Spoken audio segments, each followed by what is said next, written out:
Good evening, everybody, and welcome to Curse of Strahd session 20. This is part two of the last session, which is He is the Ancient, He is the Land. And I am joined tonight by our adventurers. We have Sir Rhogar the Paladin, Dr. Crawford, our roguish archaeologist, Distain, our tiefling sorcerer, and of course, last but not least, Nico Tarata, who is I am at your service. at your service always. So, guys, last session was pretty intense. We started the session out with a battle at the Wizard of Wine's vineyard. You guys had fought your way into the vineyard, fought your way through these scarecrows that had been animated by the magic of a hag named Baba Lagasa, who had sort of attacked the vineyard from the east. You got through there and into the actual house itself and had to deal with inside these guys, this sort of crazy looking druid who was saying that Strahd is the land, and he was powered by Strahd, and just seemed kind of crazy, honestly. And you fought these vine blights and twig blights in the cellar, had a pretty gnarly combat encounter with lots of cool spells thrown around and some really awesome moments. And then you made your way into the house itself, where Count Strahd von Zarovich had killed the rest of the druids and was sitting there drinking from a wine glass. And Nico, what happened when you guys stumbled into the room and Strahd was there? Well, the last words were still fresh on my lips. I told him that damnation seized my soul if I showed him any quarter or took any quarter from him. So the last time I saw this guy, we were absolutely enemies, and it was in a fashion, but I spoke out of panic because he was absolutely marching towards my party to give us all a very dark gift, and that's the only thing I could come up with back then. So right now, Nico, in his mind, he was faced with the awe of Strahd, what he had done, what he still is, and Nico just had to humble himself and try and explain what was going on in Nico's mind the last time they met. Yeah, and I think that I had asked you, are you right now deceiving Strahd in any way when you were trying to work with him? And you had told me, not at all, not at all. Nico is very much in his mind. He is still an ally of Strahd, and the fact that Nico and his party are trying to help what Strahd wants to accomplish, but we don't necessarily agree with Strahd's policies in this current moment. So I tried my best to bridge that as a bard, and it seemed to work. I feel like, looking back on what happened, Nico was sort of threading the eye of a needle with what he was saying. It was so bad. And Nico did not come out unscathed. The psychic damage that he, without, there was no combat, but Nico took some damage here mentally. He really had to eat a gigantic plate of crow and really get in there. And then that culminated with Strahd reconsidering. You almost got the feeling that maybe he had something else in mind about your interaction, but then when you were so quick to say, hey, I'm not against you, Strahd, I'm here for you, I'm here to help you, I'm here to help the land, and then he held his hand out and wanted you to kiss his ring, and you did, and that seemed to change his demeanor in a positive way as far as how he viewed all of you. And Disdain, you had spoken up at that point, and you did not mean the words you said, but what did you say? I felt the exact same way as Nico at that point, and I felt that there was enough balls within me at that point that I could go and throw this guy a couple lollygags. Mm-hmm.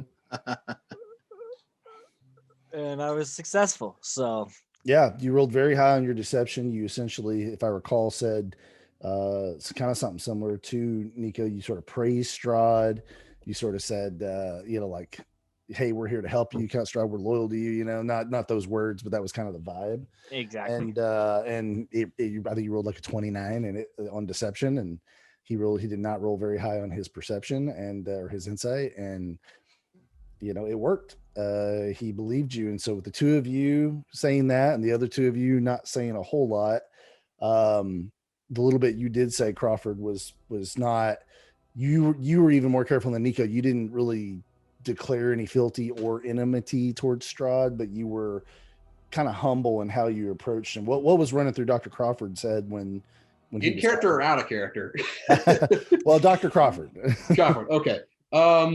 Just terror that Strahd was there. Crawford was expecting the brides to show up to try to kill him, because that's what Strahd said was going to happen when we sided with Van Richten at the chapel. So when I checked for an illusion, I was actually thinking to myself, is this that spellcaster bride screwing with us again, or is this him? So I thought, okay, I better check to see if this is an illusion or not. And I rolled well for once that night, so I'm confident it wasn't.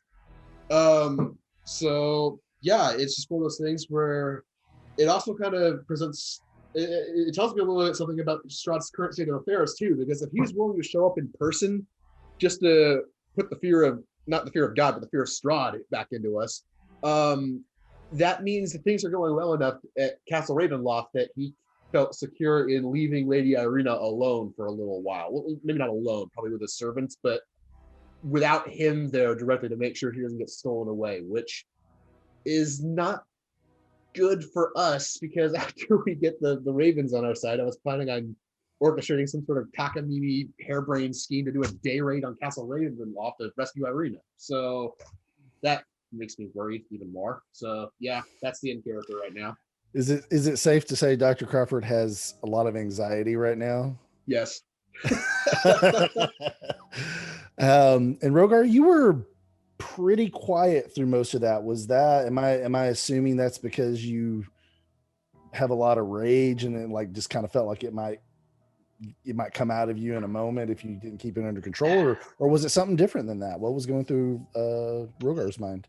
No, man, he's just really not a talker. I mean, he really was afraid his partners were going to get him killed. They've been doing a real good job at hurting him. So I think it's just some things are just better just to see what happens. No, okay. I think he's just kind of, I mean, he likes the group, likes the party, and I think he's just wanted to see this through to the end, and didn't feel it's a great time to smash this guy. Probably best just to chill out and do nothing there. I love how you guys navigated that, and it didn't go at all the way I thought it would, by the way, and which I love. And the other component that's interesting to me is, well, I got to say this in a way that doesn't provide spoilers, because you guys are getting pretty good at meta. I love spoilers. Listen, I love spoilers. Go ahead. So the fact that you're making something of Strahd himself coming to talk to the party is significant, and that's all I'll say. And I'll give Dr. Crawford an inspiration for that observation. Okay. I'm worried. But I won't say if you're right or completely wrong about your conclusion about that. Only that the significance is there. So after your talk with Strahd, you guys hurriedly got outside to where there was some small degree of sunlight that was coming. And you guys had a conversation about your next steps. You had a conversation with Davian, who I accidentally called Erwin the whole session. You talked to Elisa, and they got all of the kids back into the place. Davian told you that the only way that Strahd was able to get in was because the druids that took his home over must have invited Strahd in, because otherwise vampires can't enter homes uninvited, or at least that's what he's heard.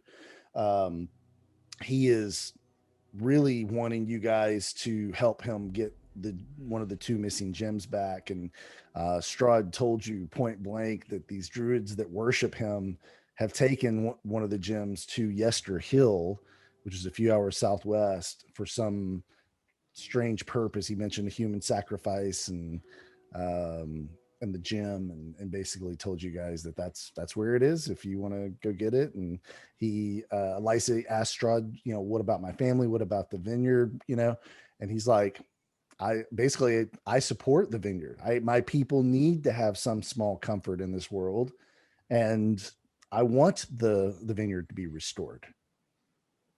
And then he left. And then so that's kind of where we left off, was you guys getting a long rest. And we'll start. What's the best way to start this? Let's start with how you guys slept that night. And we'll start with Dr. Crawford. And Dr. Crawford, you have dreams of that first interaction you ever had with Van Richten back in the Durst Manor.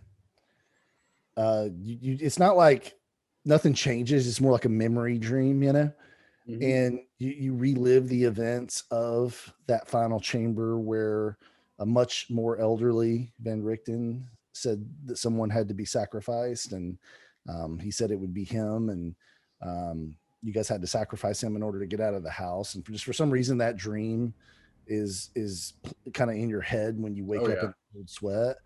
Guilty. Yep.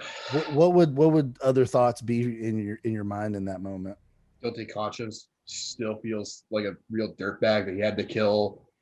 At that time was the only person he considered to be a friend. I mean, I've obviously made friends with Nico since then, but like at that time at the Durst house, like one of the big reasons, aside from trying to get his life back in order, that Crawford went looking for Van Richten was the fact that Van Richten was a friend who helped him out in a really tough time in his life. So, and then he had to kill him to get everybody out of the Durst house, okay, because that frickin' Lorgoth was way out of our league at the time. So Crawford's had a guilty conscience the entire time we've been adventuring ever since then. I think that's why he's probably so protective of Distain and Rhogar, because they went with Dr. Crawford in confidence to try to help this Van Richten guy, and I led them into a frickin' cursed hellhole. So yeah, it doesn't surprise me at all that I'd be having dreams about Van Richten, because he's still guilty about it. So I think that describes Dr. Crawford so well, man, that just that heavy, never letting up guilt of just a guy who's never really ever done anything intentionally shitty to his allies, but yet always somehow his decisions have ended up pulling people into dark things, right? Yep. That's awesome. Distain, you wake up pretty early in the morning and you feel great.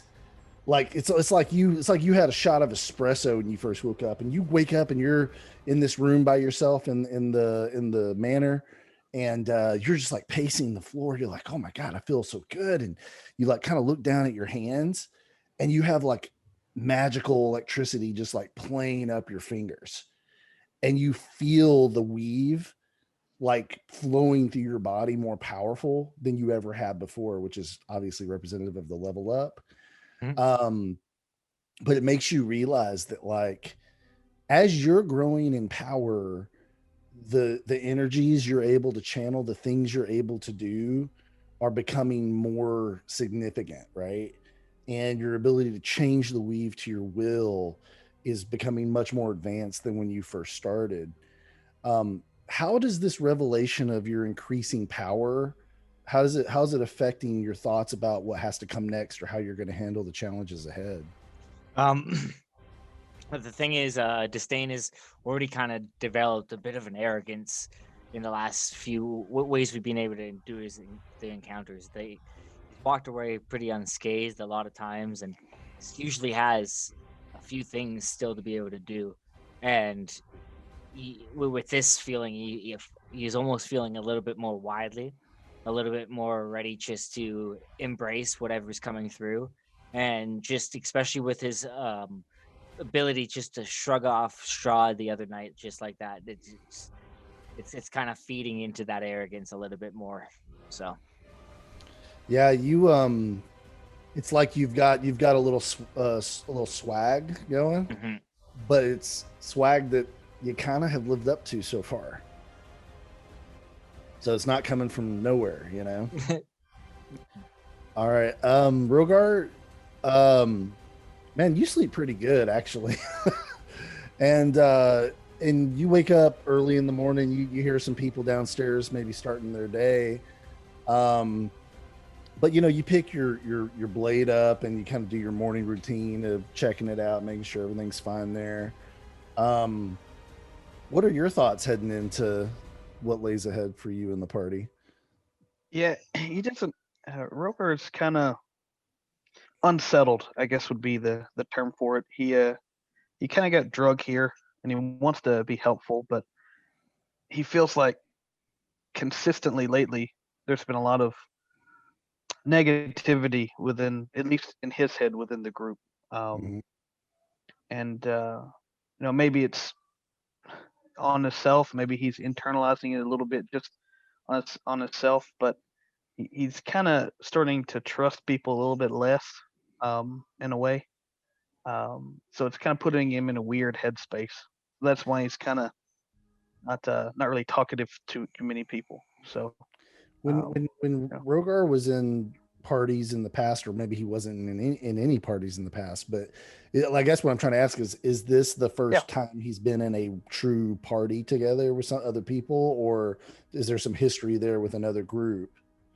I mean, he's had groups he's fought with in the past, but it was more like militia, military type kind of stuff, as opposed to just a ragtag group of guys. So I think that's where it's kind of people are a little bit more spur of the moment, like saying things to the big bad guys that may get us all killed and stuff like that. So he's kind of internalizing a lot of this, and he's having, I guess, doubts about the group. I don't know if there's a better way to say that. But, well, I think, by the way, I love that. I want to give you an inspiration, because what you just explained made something click for me with his character, which is if he's been traveling if all his previous groups have been a little bit more militaristic, a little bit more respect the rank, we have our marching orders and we go do it, then this party is obviously been the opposite of that in a lot of ways, right? and I think too, you've taken more friendly fire in the group than any other person, right? So you've gotten clipped with other people's spells and hit with other people's stuff. And does that also play into your frustration with the group? I mean, I think, or they a little bit of that, just because, I mean, he's used to having, people that he can trust to get his back a little bit. And it seems like lately, especially owners are getting difficult. This is a little outside of character, but it feels like they're just kind of throwing everything at it, and they're like, it's okay, he'll be fine, and just blow him up too. But somehow he survives, and I think that's why he's kind of internalizing a little bit. And not to say he's not going to help or whatever, but it's just he doesn't feel like they've got his back a little bit. So that's why he's mopey. He's a big mopey dragon right now. So right. So yeah, well, that makes perfect sense. Nico, your dream's a little different, man. You have a dream that you're walking through a dark forest, and as you move through this dark forest, you hear some like howls in the night and kind of send some chills down your spine, and you just for some reason feel like you need to keep pushing east in this forest, right? And you kind of know it's a dream. It's one of those dreams where it's a dream a little bit. So just like knowing that, oh, if I push past this bush, the path will be on the other side. Like that kind of shit starts to happen in the dream as the fear of it wears off and you realize you're in a dream. And you push through this bush, and there's a pathway running down to a pool with a waterfall near it. And you realize that you're back at Seer Pool, which is where you met Madame Eva. That's right. But now instead of there being a bunch of different Vistana and a bunch of different Vardos, there is just Madame Eva's.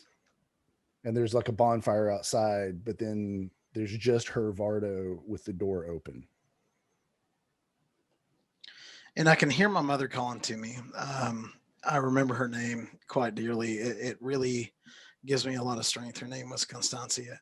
And my mother and father, I could hear them arguing in the background. And Pepine, she was like, "No, Nico, you have to come back." Pepine's like, "He's ready. Let him be a man." And she's like, "No, Pepine, he's just a child." And so at this point, I'm trying to reconcile the geography and also the time where I'm at. But I look down at my hands and they feel like man's hands, but there's Yeah. still all this dialogue. So I go forward to the Vardo, and Okay. I walk up the steps, and I just creak the door a little bit open further, and it creaks, and I step in the hood. So you step into the Vardo, which, as you recall, is much bigger than it looks like from the outside, and you see the table, and there is a set of the Taroka deck cards laid out on the table, face down. And you feel the urge to turn one of the cards. I'm looking around for any sign of life. Madame Eva's not here, is she? You don't see her. Okay, so Nico is just going to say, he's going to call out in just futility. He's going to say, "I'm okay, Mama. I'll be back in a minute. I just need to check these out." And I'm going to go forward, and I'm going to reach forward very brazenly, and I'm going to snap to a card, and I'm going to flip it. Okay. How do we determine which card I hit? I'm telling you which card you flip. Oh, okay. So, in fact, I'm going to show you. 1 second. It'll just take me a second to pull it up.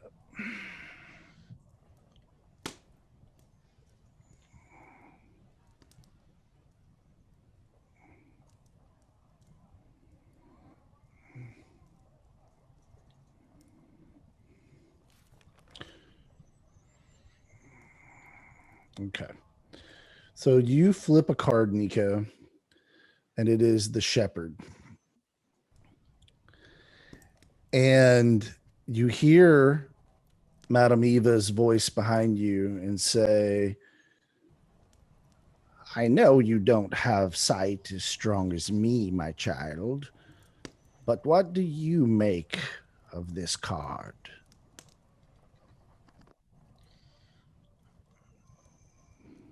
Mother, this is disturbing to me. There is a lot of pain in this card that I feel. I see that it is full of life all around me, but in the middle is someone who is willing to go the extra mile in the face of danger. She says, and she walks around you actually at that point. She walks around you, and she's on her little, cane hobbling around you. And she stands on the other side of the table, and she says, "The cards do not tell us our future, Kojini." Sorry, Nico. You all look the same to me. She says, "They show us what we really are. They show us the truth. You see what in the card? A leader? A guide?" I see a shield. I do. You see one who is called to lay their life down for their charges. I do, but I don't know how this card relates to me. I'm not this man. She picks the card up and flicks it at your chest, and it bounces off your chest, and it actually hurts. And she says, "You don't pick the card, boy. The card picks you. It found you because it's yours." Nico just hunkers down because the tone in her voice is just so sharp, dude. It's so sharp. Nico, it's ringing in his ears. He can't take it. "Fate does not always let us choose our purpose. You are the shepherd. This can mean many things, but it will likely mean that you must lay down your own life to protect your sheep. Who are your sheep, Nico Tarada?" I cannot answer. I have many flocks that I've grown to love in this land, with among my friends. I don't know who my sheep are. Can you help me? Who are my sheep supposed to be? She says, "Come here," and like motions for you to lean towards her. So he's gonna walk up to her with his head down. She smacks you upside your head. Dude. Oh shit! I take She one says, damage. "Yeah." She says, "They are those that count on you. They are those that look to you. Those are your sheep. That is your flock. And I cannot say what will happen to you, my dear boy. But a shepherd must be willing to lay down his life for his flock. Are you such a man?" I am. I am. I will not permit others to die before me. It's simply not fair. I'm the one most deserving of death. I've done more idiotic, stupid things, but it's not out of a position of self-loathing.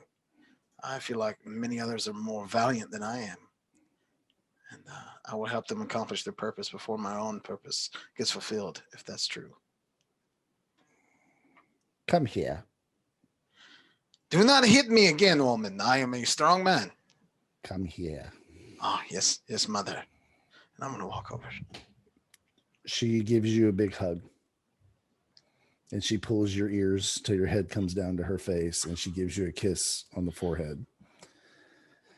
She says, "You do not deserve to die, Nico. For the most part, you are a good boy. You are a little stupid sometimes, but so are all Vistani men. Just look out for your flock. That is your destiny. And find the damn items I told you to find. You need them." She smacks you on your cheek. She goes, "Now go away. I am tired." And I'm just going to wake up with her promises still in my ears. Yeah. When you wake up, you feel something on your chest, like underneath your tunic. I'm going to reach up and check on my skin first to make sure that I'm not stabbed. Yeah, you're good. Is it warm? Is it bleeding? Is it wet? Yeah, nothing wet. Okay. Nothing warm. No assassins. This is good. This is a good morning. And so I'm gonna wake to greet it. Okay. So you reach into your shirt. Yeah, I do. I reach right in there. You feel something hard and thin, and you pull out a Taroka card of the shepherd. Oh, dude. So you guys eventually all make your way downstairs after you wake up, and you are greeted down in the main chamber by Elisa and Davian, and they're arguing. And if you have perception, let's roll perception. See if you can pick up what they're saying before you guys get down there. And we're trying to beat a 14.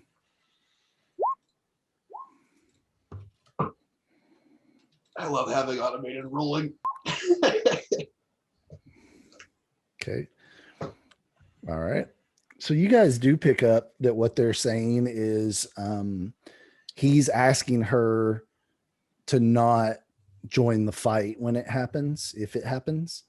He's telling her to take you all there and then come back because he's afraid that they'll be attacked again and he will need all the help he can get to protect the children. And that you guys are strong and you can handle yourselves and that they don't need you, or you guys don't need Elisa. And Elisa is saying, she's basically arguing and saying that you guys need her help on the battlefield. And that's what you kind of hear as you come down the stairs and around the corner. But what do you guys do when you enter the room?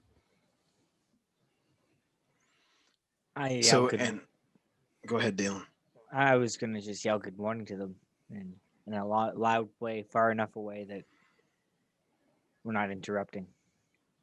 Yeah, she just kind of nods and give me, I know you don't have it, but give me a perception check there, Distain. This one's for you. All right. Actually, Nico, you can give me one as Yeah. well. Yeah, can I help, Dylan, or do you want me This to is roll just. Did you catch something? cool? A little something. Nothing game Alright. breaking. Oh, that's an F. Sorry, I should spell things properly. Nat 20. Well, I love nat 20s, but this one's 11. okay. So you don't catch this disdain, but Nico, you do. You catch her glance at disdain with this look of just fury for a second, and then she looks at you and gives you just this like stink eye look of just frustration, and just turns back to her grandfather, almost like she's just trying not to even look at you guys. Well, this simply will not do. This simply will not do. Rhogar's putting his head back. Here we go, boys. Okay, we're playing D&D tonight, son. All right, let's go. I'm just gonna jump in and be like, "Hello, good morning. It is the best of days. I had the weirdest dream last night. Some lady was talking to me about some things that must happen, and then I'm not sure if I was awake or asleep for that. But how did you both sleep? I mean, we have a lovely party here." Davian says, well, I don't sleep so well these days, lad, but thank you for asking. And then Eliza says, I slept fine, thank you. Okay, so does anybody have any BS detectors on Eliza at all? Like, can I do a BS detector? You can roll on an Eliza? insight. Insight would be the BS detector. God, dude, that Nico So if cannot. if you guys have insight, you can roll 14. I don't. I'm gonna be rolling on disadvantage unless somebody helps me in my party. I can do inside, I think. Okay, because I've got a +1, not skilled at all. So, because I'm assuming Rocky, they've all heard this exchange. Yeah, they all heard it. Yeah. Okay. Come on. Okay, well, Rhogar, you I'll tell you in a second and see what Nico rolls. Okay.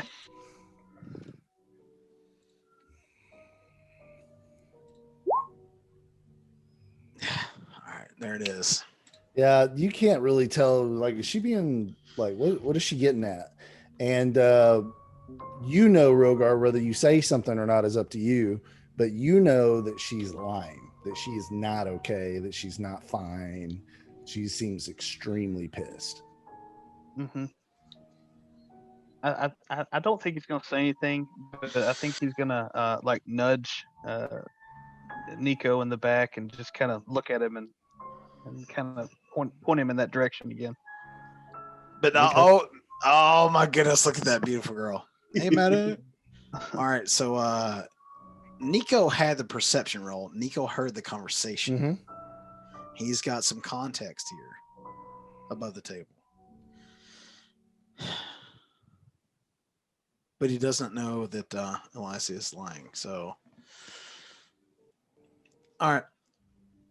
I could not help but overhear there's some discussion about the necessity of Eliza on the battlefield coming into our near future. Davian, do you have concerns about Eliza joining our party? About your precious gems? They are absolutely necessary. Am I wrong? Are you spying on my private conversations with my granddaughter? No, I was only stumbling down the stairs after a very weird night, so I hope you can forgive this impasse, sir. But we must get to the truth. Words have power, so much power. And I heard these words, and I simply mean to get to their meaning so that I can perhaps serve, because I'm always at your service.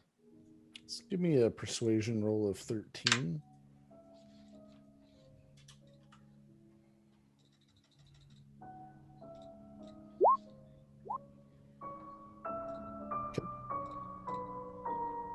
He says, oh, you're right. And this house is rather open. It's hard to have a private conversation anywhere with all these little birds running around. Says, yes, I worry. I worry that if any of the druids' forces or Baba Lagas's forces are still in the area, that they may see all of you leave and take it as an opportunity to attack me and the children. I make no doubt I can handle myself in a fight, but I don't want to see my home fall again. And Elisa, as you know, is quite the warrior. I simply wanted her to guide you to Yester Hill and then come back to me. Father Davian, I hope you don't mind me calling you father, because I feel at this point we are all family here. You certainly, both of you have made us feel like family. What, in your opinion, is the fastest way that we could get to the task and be back, so that we perhaps could all guard your children? I do not know where they are, which is good. But what is the time frame that we're looking at for travel?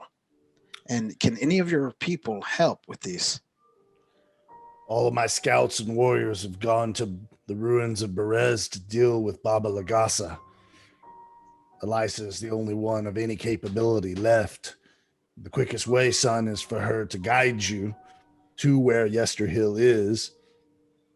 Once you're there, it can be on you to handle the situation, but I want her to come back to me as soon as possible. With the comfort of your aid and the long rest that we enjoyed under your roof, many of us have grown stronger this night. I'm not sure if this is a coincidence or not. I'm not sure if you're a man who believes in coincidence, but definitely the stars have aligned. Definitely the moon is showing goodwill towards this quest.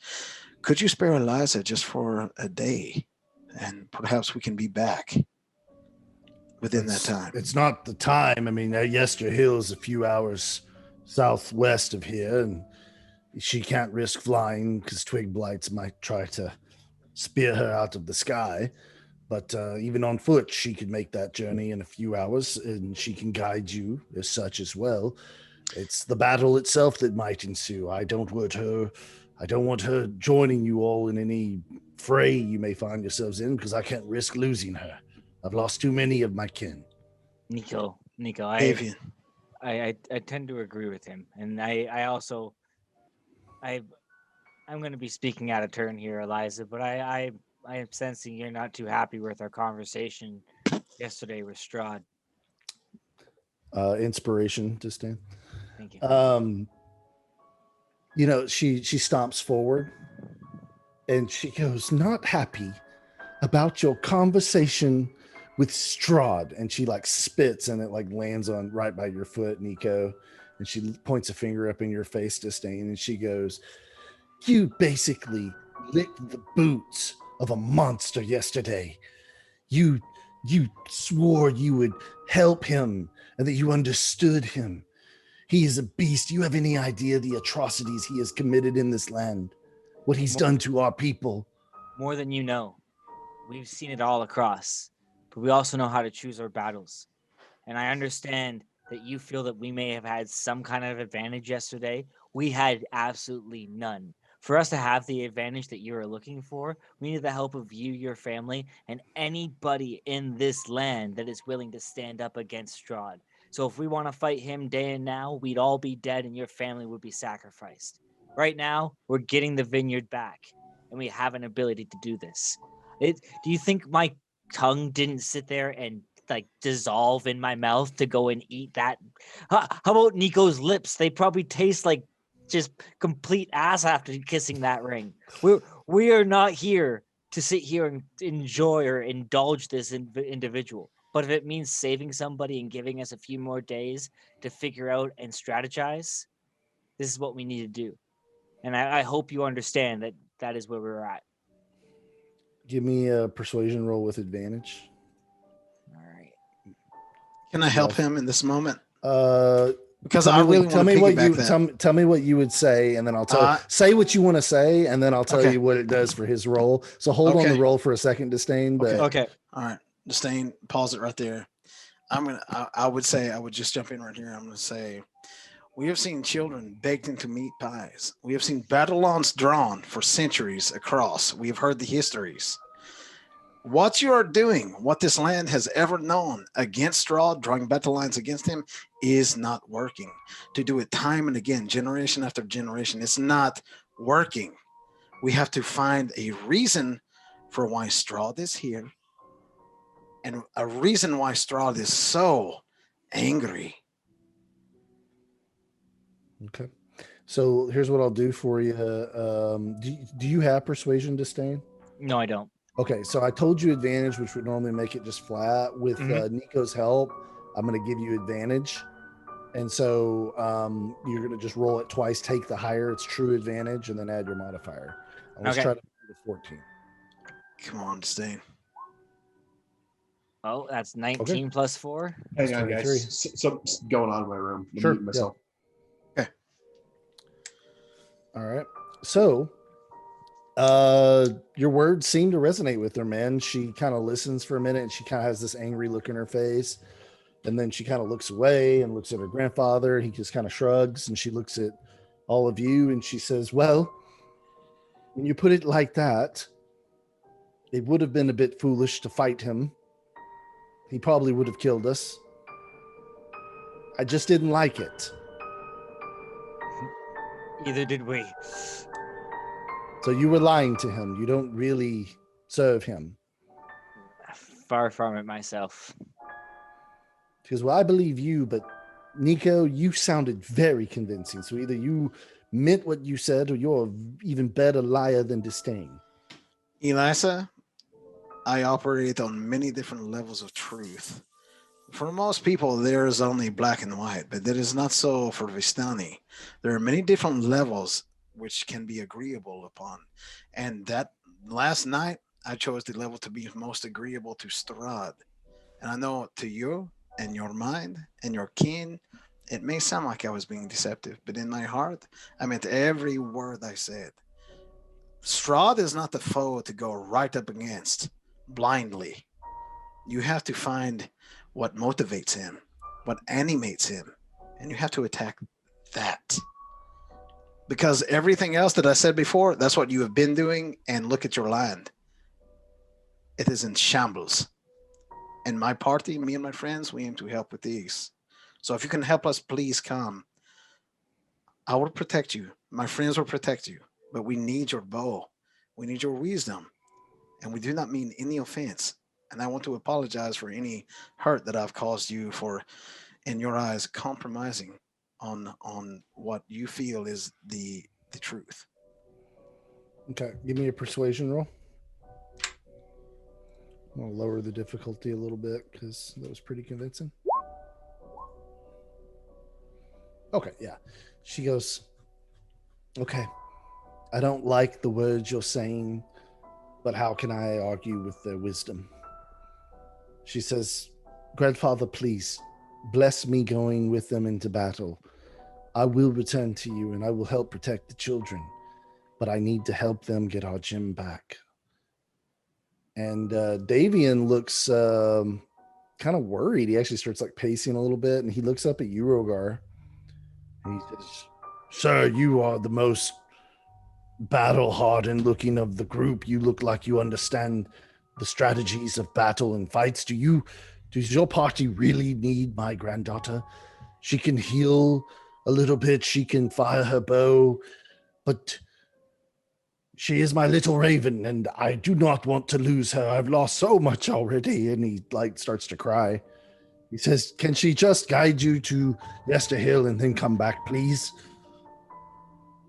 Rhogar would just kind of in a gruff voice just say, she's good in a fight. She saved a couple of us in the last one. She'll come back safe. We'll take care of her.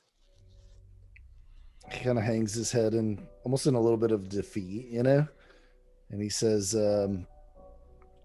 so be it. It's not like I could stop her once her mind's set on something anyway.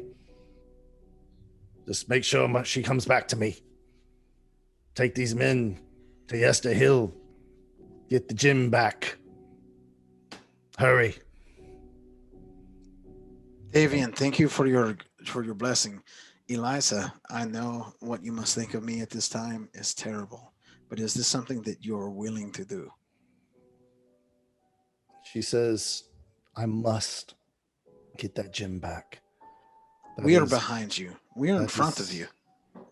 She goes, then that is all there is to it. Let's go get the gem and let's get back as soon as possible.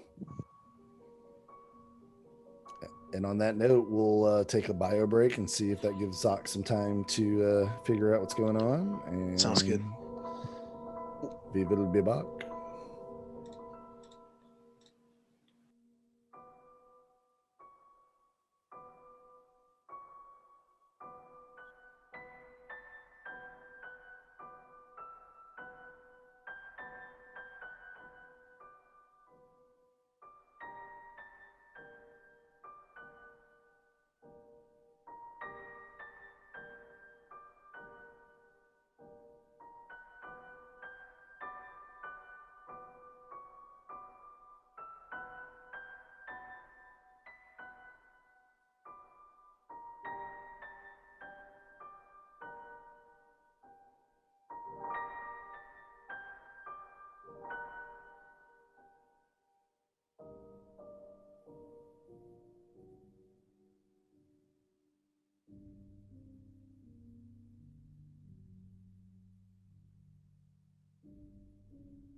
All right, so we are back, and we have our technical issues all squared away.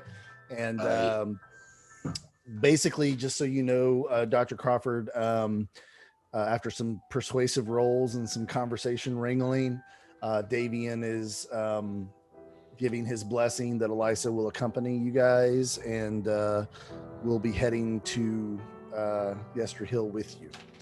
So. All right. So, which actually, I could have taken that as a moment to make an adjustment. So, give me just a second.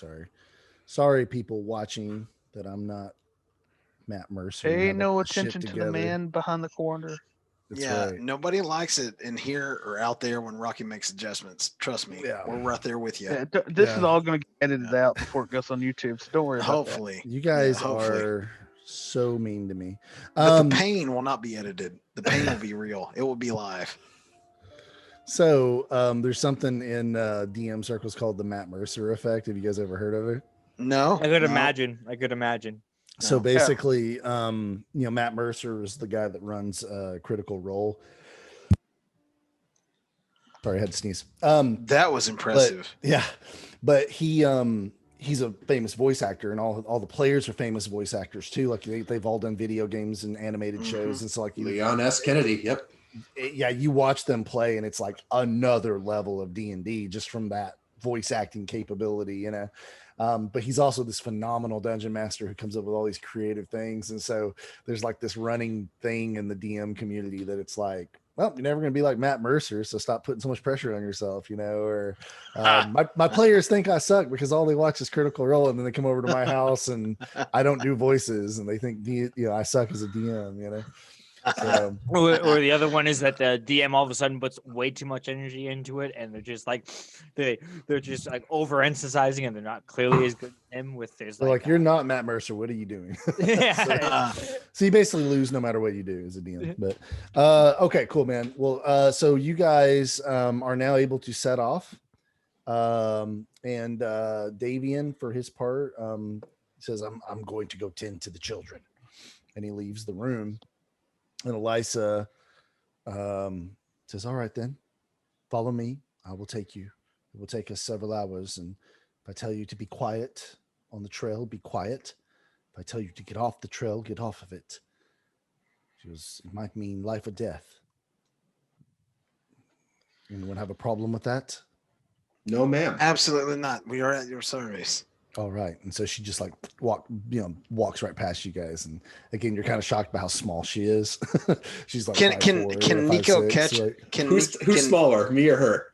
her, actually. Really? Yeah. Okay. Yeah. Hey, can Nico at least catch a shoulder bump from her? Can she just? Yeah. Oh yeah. She slams her shoulder into yours. Yeah, Like she's not my fan at all. That's good. No. That's fine. No, she didn't like that ring kiss, man. No, that's fine. So all right. So you guys head out, and as you guys leave the vineyard area, you end up, it's kind of a trail, but it's not like on the map it looks like it's a road, and it's really not. It's like a trail through a swamp. It's like really, there's sometimes it's forest, sometimes it's swamp, sometimes there's no trail at all, and you're just following her, and then suddenly you'll be back on a trail again. But you guys travel for about 2 hours, and it starts to get really cold. Like just sort of, it's been cold this whole time you've been here, but like it's noticeably more chilly now in the air, and it's wet, and it kind of smells because it's got that swampy, musty smell. And you guys keep going, and the travel, eventually you just kind of zone out because it's just a lot of like, she'll every once in a while be like, stop, and then you guys will all stop, and she doesn't make you get off the road or anything, but she'll like wait for a little while. There's a couple times where she turns into a raven, which kind of blows your mind. You've seen it before, but never just this casually, and she'll turn into a raven, and then she'll fly up into the trees. And there's one point she's gone for like 20 minutes. And you guys are just sitting there like, well, what do we do? And then right about the time you're like, we need to just head off on our own, she shows back up and she goes, "It was nothing," and then just keeps walking. And so after another hour or so, it gets murkier and murkier, and something just doesn't feel right in the air. If you have nature or survival, we can roll like a DC 12, and I can give you a little more. Let's get it. What do you know? 12. Okay. So we got 12 survival. Okay, and are you rolling survival or nature? A survival. Okay. I rolled an 18 survival. Okay, so you guys all rolled survival then. Nobody rolled nature. I don't have nature. That's fine. Yeah, no, it's totally fine. I just want to be clear because it reveals different things. So from a survival standpoint, what you guys notice is there's a lot of like strange tracks on the ground, especially on the path that you guys walked. And you realize this is probably the same path that the forces of the druids used to get to the vineyard, right? And you're sort of walking the opposite direction now that they went to take the vineyard. You also notice as you guys move deeper and deeper that there's a lot more like strange sounds that don't sound like they really belong. And there's many times where Elisa will make you all stop and hide. And, again, there's one point where you guys are like hidden for like half an hour and she's just sitting there with her finger over her mouth for that whole time. And then eventually she gets back up and keeps moving and you guys follow her. But that's all. Nothing else happens until you reach this one particular spot. And as you approach this spot, you hear a woman crying. And Elisa has this very surprised look on her face. Like she obviously doesn't know what's going on here. But you hear a woman crying. And you walk around this path and there's this little, oily black pool of swamp water. And you see a female shape just sort of sitting on a log next to this blackish, brackish lake. And she's just sort of sobbing, not looking your direction.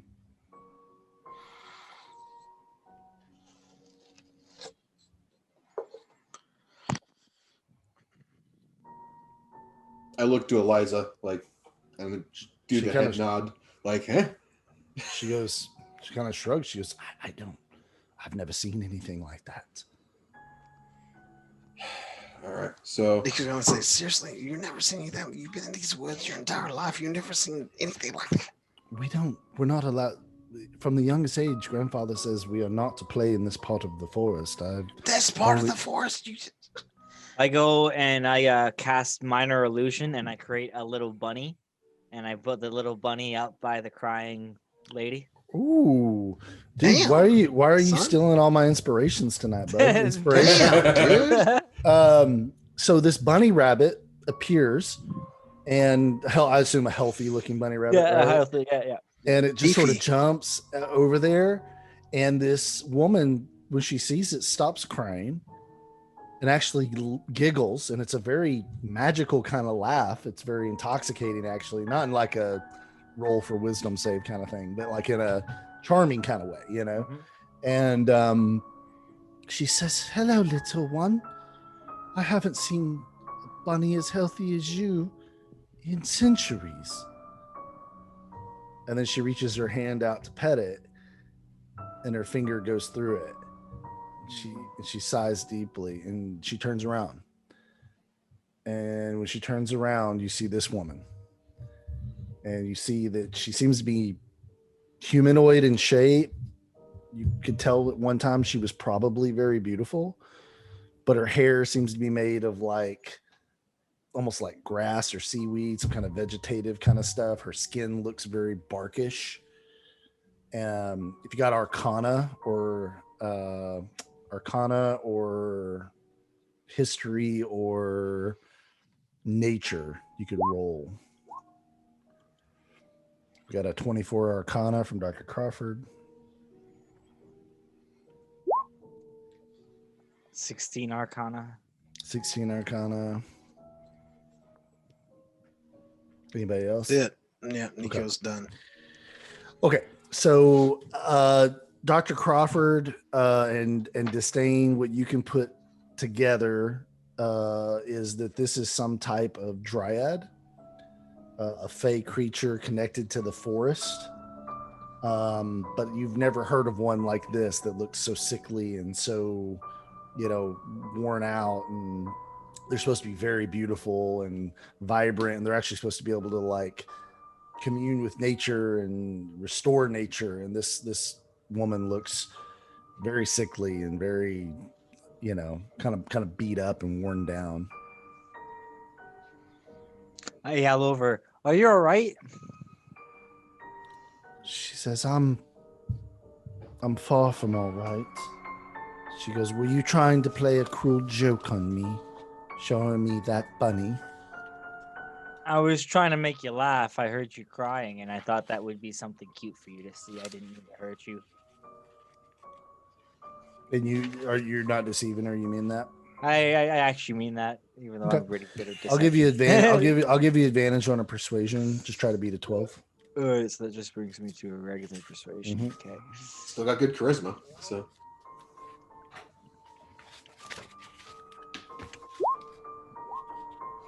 Damn, 7. She says, I don't trust strangers for a very good reason. I can never know your intentions. I've met people like you before, people who wear that sort of clothes and clearly know how to cast spells. And almost always, you're terrible people. You're not wrong. yeah, Crawford just kind of looks at his feet when she says that. She says, well, what do you want? Why are you bothering me? Well, we're just passing through and we just heard you crying and I just wanted to see if everything was okay. I'm sorry for disrupting you. So you say that and kind of turn away, and does the party turn away, or does anyone else say anything? Nico's still looking at her. He is absolutely fixated on her. Mm-hmm. Okay. Do you want to say anything, or you just start looking at her? No, he can't. He can't stop looking at her, dude. Okay. He's taken in with her. After a moment, she kind of like pulls her hair. She goes, I don't know what you're looking at, stranger. I'm not beautiful anymore. Not since he came to the land. Yeah, but from what I gather, he is the land, is he not? No! And she kind of like screams it. She goes, everyone says that. The druids say that now. They didn't used to say that 500 years ago. She goes, this land was a beautiful land. And he corrupted it. He changed it. It's sick now because of him. He is not this land. He is the cancer that eats at the land. It is I a agree with testimony to the strength of this land that any semblance of beauty remains. He is sapping the land's strength. This is obvious. Your beauty, though, it is not gone. From what I can tell, you're the most beautiful of all. And Nico's meaning all of this, by the way, and he's not done. So Nico's going to say, I'm only repeating to you what I've heard through numerous battles. Just yesterday, we fought a druid and many different vinelings and these big ass creatures who wanted nothing more than to kill us. And all he could say was, Strahd is the ancient. Strahd is in land. I do not understand the connection. Can you tell us anything further? Can you enlighten us at all? Give me a persuasion roll.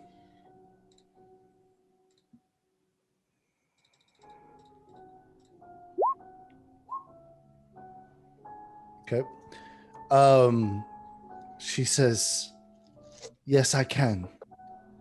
She goes, what is your name, traveler? I am Nico Terada, and I am also at your service. My name is Havara, and I have been in this land connected to a tree in this forest since it was a sapling. I knew this land before Strahd. I knew this land after his curse took hold, and I've known it for the centuries that have followed. The reason that the druids say that he is the land is because that is what the land tells them to say.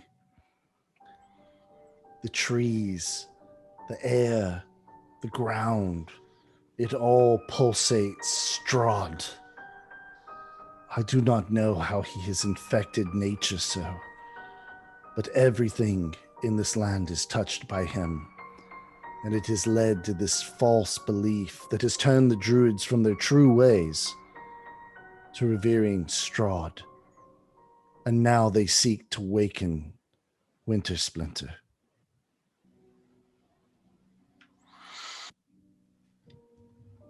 My lady, when you said this name, it sent chills throughout my spine. This Winter Splinter, it sounds bad. Is it as bad as it sounds? It is worse. Winter Splinter is the mightiest tree in all of Barovia. It sits atop Yester Hill. where for centuries its roots have dug deep into the land and drank of the curse of Strahd. They now seek to use a magic I do not understand to awaken it and use it to do great harm in the land. All in the name of Strahd. I am Nico Tirada. I have the bone task. For centuries, my people and I, we have become one with the land, but not so much so as yourself and your compatriots. What you speak of now is a great evil. Is there any way that you would be willing to aid us in our mission? Okay, inspiration, buddy. Give me a persuasion. Try to beat a 14. Here we go. Nat 20. Oh. Okay. All right. I think that deserves something special. Okay. I'm really interested in the story. She is magnificent. She is wonderful, dude. And it's not because she's naked. She says, Nico Tirada of the Bone Test, son of Vistani.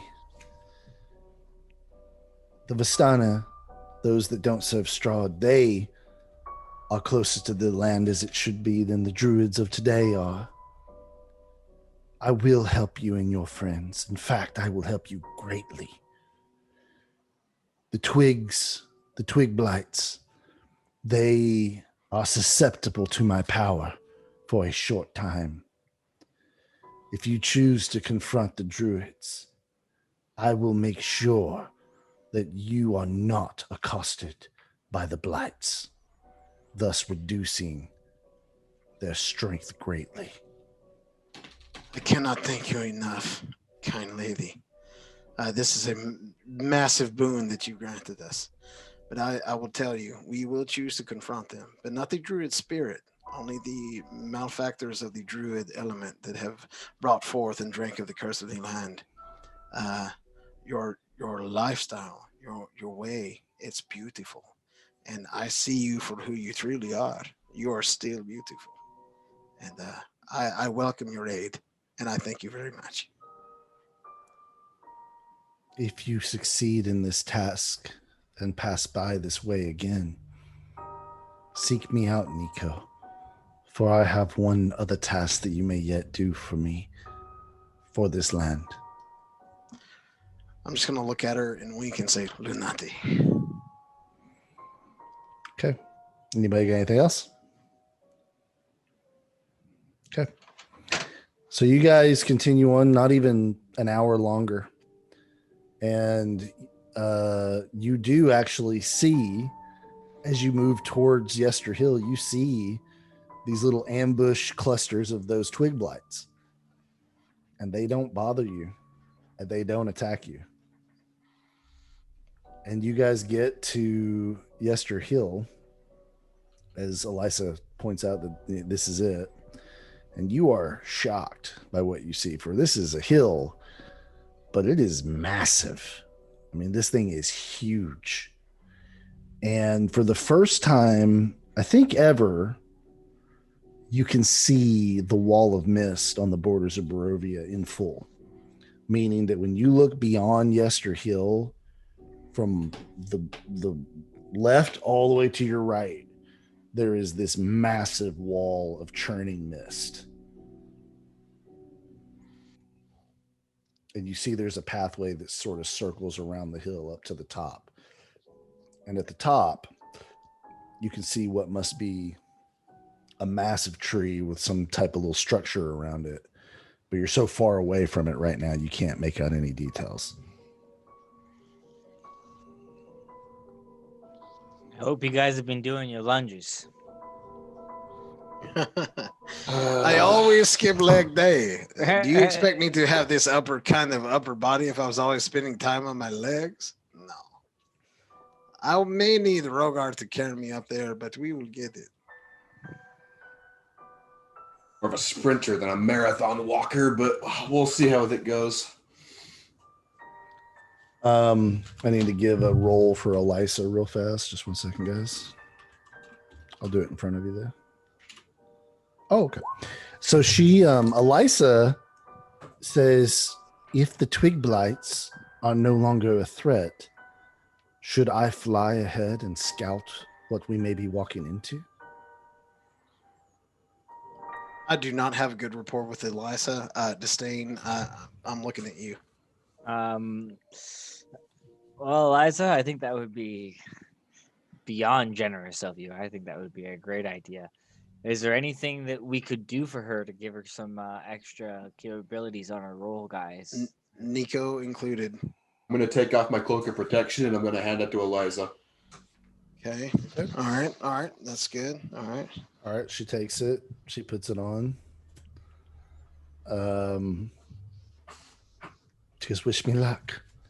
I state to her that like if you get into a bad position, I'm gonna sit back here and have polymorph on hold for if you come running back. I can at least put one of them into a little mouse for us for a second. So the hill is so massive that she's like, if she flies towards it, she's going to become like a pinpoint in your vision, you know? And she says her intention is to fly up to the top and survey what's happening on the top, as well as if there's any forces along the pathway up. Okay. And I'm actually, if this is possible, I've never done this before, but I'm going to buff an NPC with Bardic Inspiration. Sure. You want to give her a Bardic Inspiration? I'm playing her a song that I've observed by just the short time I spent among her people by comparing their feathers to fire, actually. And they're not ravens at all. Okay. So give me a, first of all, just for flavor, give me a performance roll. Please. Let this work. Ignore the trying to be. I just want to see what you roll.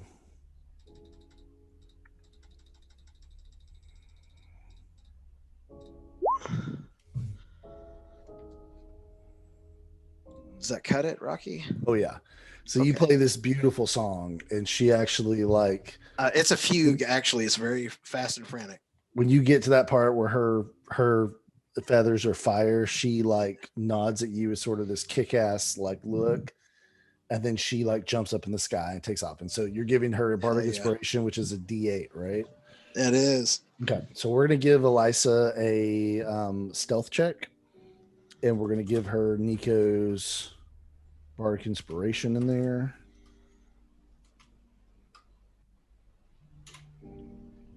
Okay. So Elisa successfully and barely flies up, and she's gone for like 10 minutes. And then she comes back and she lands. And when she lands, she pulls the cloak off and hands it back to you, Dr. Crawford. You're equipping that now. Thank you. And she says, okay, it's bad. There's not many forces. I see the blights. They have many blights with them and along the path. But the blights seem to be ignoring me. There are 3 humans on the top that look to be druids of some kind, surrounding Winter Splinter, the giant tree. They are chanting, and nearby there is someone wrapped in bandages, and they're squirming. And I wonder if that is the sacrifice that Strahd mentioned that's part of the ceremony they're doing. They have not yet killed this person, but it looks like they are coming close to that part of the ceremony. Elisa and my sister, go ahead. No, you can go ahead and interrupt. That's fine. Elisa, my sister, what you're explaining to me is indeed bad. What have you seen as far as the terrain? What's the fastest path to this person wrapped in bandages? We want to save them. There's only one path, Nico. We must traverse the pathway up the hill. There's no other way, and it leads directly to the top. And this person is in an area right before the tree. I don't understand. It's all strange looking up there, but once we're at the top, perhaps an opportunity to be stealthy would present itself, or we could go full frontal. I leave that to you to decide. If it was not for the the twig blights appearing to be pacified, we would have a much different situation because the path does have clusters of twig blights set to ambush. But as I said, I flew down very close to them and they paid me no heed. It's as if they're in a trance.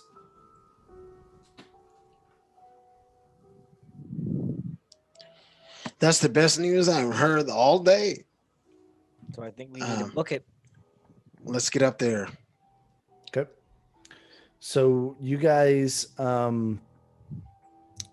on the path, and it's going to take you about 10 minutes of like pushing yourself pretty good to get up this hill.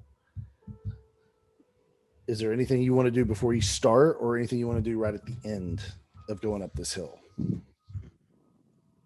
Because to Elisa's point, the twig blights that are set as ambush points, I'm not even going to make you guys go through that because the dryads pacified them. Okay. I can. I'm just going to chill right now. So I'm gonna hang with the party for sure. Before the battle, I guess if it's 10 minutes, we need to do it right at the top. I need to bless folks. Okay, so you want to do that when you get to the top of the hill or before you guys start up? But when we get to the top, you said it takes 10 minutes to get up to the top. Yep, it does. So I'll do that. I think Okay. I think I can do 3 on a level 1. So let's do me and Crawford and I would argue Distain just because he's carrying the book. Yep. Okay, we can do that. Okay. Can I give Distain and Nico? Yeah, Zaki don't want it. Honestly, man, this is out of character. Like, I'm expecting my guy to die anyway because I did the death curse. So I would rather you guys get to keep your characters that you're attached to. This is your first D&D campaign. Okay. Rocky, can I just retcon a little bit and do a bardic inspiration on Rhogar and Distain? Yes. Okay. They just have to keep up with that. So. Okay. All right. D8, boys. Cool. All right. So let's move on to what happens when you get to the top. So you guys get to the top of this hill. And when I said this thing is massive, I didn't do it justice. This is the tallest non-mountain structure in all of Barovia. It's almost a little mini mountain. It's really, really tall. And you guys get to the top and you look out over the forest and you are able to see Castle Ravenloft in the far distance. And you almost, even though you've got this other stuff, you hear chanting and you see some other weird shit happening up ahead. For a split second, you stop and look out over Barovia and you see Castle Ravenloft, and you have this, like, how about instead of me telling you what you feel in this moment, why don't each one of you just tell me, you look out, you see Castle Ravenloft. Do you have any thoughts at all that pop in your head? We'll start with Rhogar.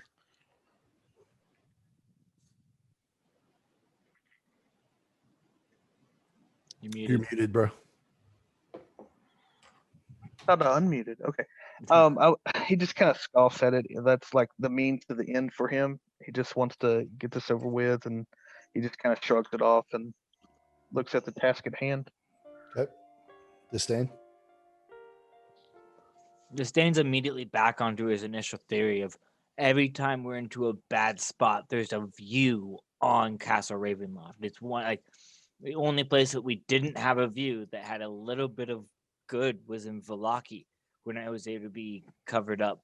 And it's always this, as soon as you walk into it, I feel a series of dread and horror, and just, I would like, I initially look at my companions and there's a bit of selfishness, and I forget it like right away because of the companions that are around me, but it just has that initial effect. Okay. Nico? I don't want to overstep, but I don't see Castle Ravenloft. It's almost, when I look at it, I lock eyes with Strahd himself, and I hear all kinds of just terrible things in my head, reminding me of the oath that I just recently swore to him. And it's like he's watching this entire freaking scene unfold. Nico's got massive pits in his stomach. He's still focused on the task at hand, but he is seriously feeling the gaze right now. So, okay. Dr. Crawford, tell me what you think when you see it. Just thinking about the missed opportunity that they're never going to have, because like for Crawford, he's been looking for this damn castle for his entire life. And this probably isn't the first time he's thought about this since we've arrived in Barovia, but because we've seen the castle before, but it's just, there's no way in hell he's ever going to be able to peaceably study it and record that history like he wanted to. And it's just depressing as hell to him. So like this reality is he has to put his party first before his desire to just do the research that he's spent more than a decade of his life trying to get here to do. So. Okay. Nico, you said you couldn't really look at Ravenloft because of feeling like Strahd's looking right at you. This is why I love D&D, because you can't plan moments like this in advance. I don't feel like he's watching. I see him watching me, man. I lock eyes. So you turn around and walk away from the party, and you see Count Strahd standing in front of you, and you freeze until you realize it's a statue. It's actually not even a statue, it's a carving. It's a wood carving of Strahd that's sitting on top of the hill in this little dais. And next to this statue, you see a man or a woman, maybe a large woman, it's a pretty big person, wrapped up in a bunch of bandages. And you can't make anything out about them, but they're like mumbling. And beyond that, you see a tree. And then at this point, you guys all turn around and see the same thing, this carved statue of Strahd. And you see beyond Strahd this massive tree with this terrible visage and a glowing gem put into sort of the middle of it where the bark is. And you see these figures gathered around it. And the man who has the axe turns around while the other two continue to chant, and he moves forward. And he says, "You dare step foot on this ancient holy ground, I will have every one of your heads." So we roll an initiative? No. Are you guys responding? Not before. Yeah, absolutely. Nico has got. I'm fine with initiative. Dude, that's what absolutely. You guys want to do. Dude, I wish that I wish I could do cutting words, but I can't because he hasn't attacked me yet. I want to say, dude, the only thing ancient or holy is the blood of your fathers and mothers and your grandfathers and grandmothers that has been spilled upon this land doing the same stupid shit that you're doing right now. Let's go. All right, guys, let's see if its bark's worse than its bite. Oh, dude. Rocky, if you don't do inspiration, no balls. That was wonderful. That was wonderful. I won't do inspiration, but I will say roll initiative. So. That was a good one, Distain. I like it. That was a good joke. That was a great dad joke. All right, we got Dr. Crawford with a 19. 17 on Nico. Which is pretty close to what he rolled last time. 17 for Nico, okay. 15 for Distain. Come on, Rhogar, set me up, baby. Come on. I think we're good. Yeah, I always roll low. I hate not going first. I want to smash.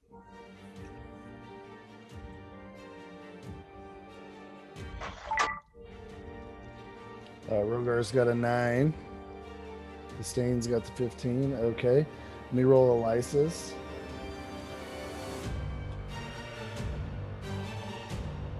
Okay, she's also a 15.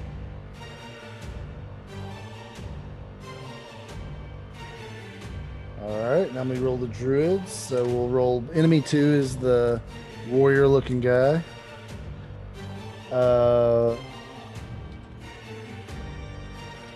Okay. All right, he rolled a nat 20. He gets advantage on his initiative rolls. He technically got 24, so he is going to be here. And then the two the two druid types, they'll be represented by this token. They got a 6. That's where they are. Okay, great. Now, there's also next to these a vine blight and another a vine blight and a tree blight. Not a tree blight, a vine blight and a whatever they're called.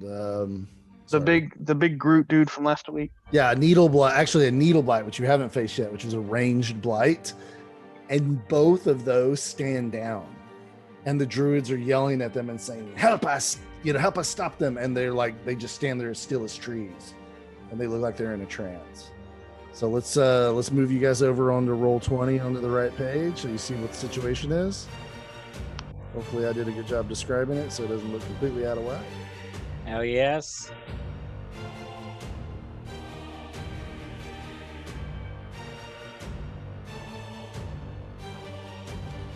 All right, and then I'll put it up on the screen for our viewers.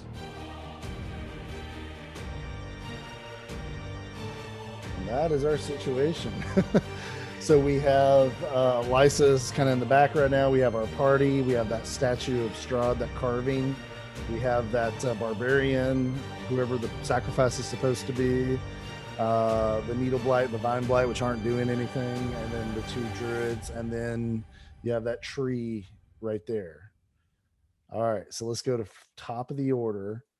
Excuse me. Top of the order is going to be this barbarian guy. And so he rushes forward and he's going to make an attack on, let's see, who would he attack? Nico, you talk some smack, so he's gonna. I did, man. He likes me for sure. All right. He loves some Nico, man. All right, so Nico, he is going to do 2 attacks on you, and then he adds a 4 to both modifiers. So it's 21. That's 2 hits, my friend. So you're going to take 2d12 plus 10 damage from the 2 hits. Actually, I'm sorry, he's not raging yet. So you would take 2d12 plus 6.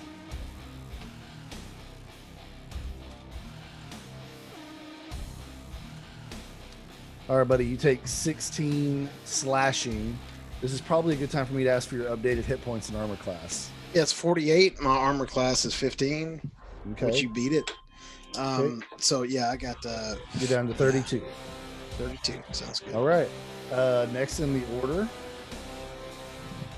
is and he starts raging, so he starts screaming. Immediately after he tastes my blood, dude? After he tastes my blood? Yeah, he should have done it before, but the DM was not paying attention. Oh, and I'm so glad. All right, Dr. Crawford, you are up at 19. All right, insightful fighting on the barbarian. I'm going to, since we're switched it to investigation, 21 versus his deception. Okay, let's see. His perception. Well, it's whatever you want, but it's normally deception. Oh, deception. Okay. Yeah. All right. Honestly, I wouldn't even feel bad if you made it perception because, you already gave me the buff with the investigation. It's fine. So, it's fine. He fails. Okay. All right. Insightful fighting is up. I am going to move 2 spaces down. So I'm kind of there in front of Nico a little bit. Maybe I'll be able to pull some aggro off of him. And I'm going to attack with my +1 dagger. So... Okay. Trying to beat a 15 armor class.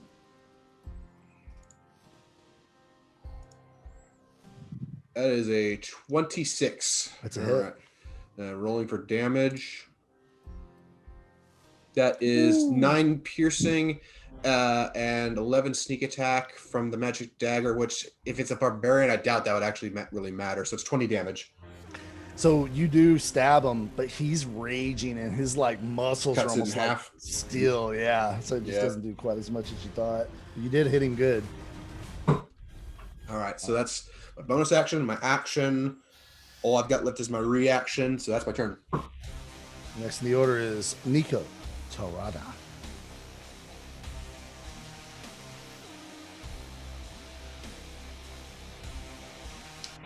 How's it going, guys? Okay, so just got hit. He checked me pretty hard. Nico is still online. Let me see what I can do to him. It's gonna be bad.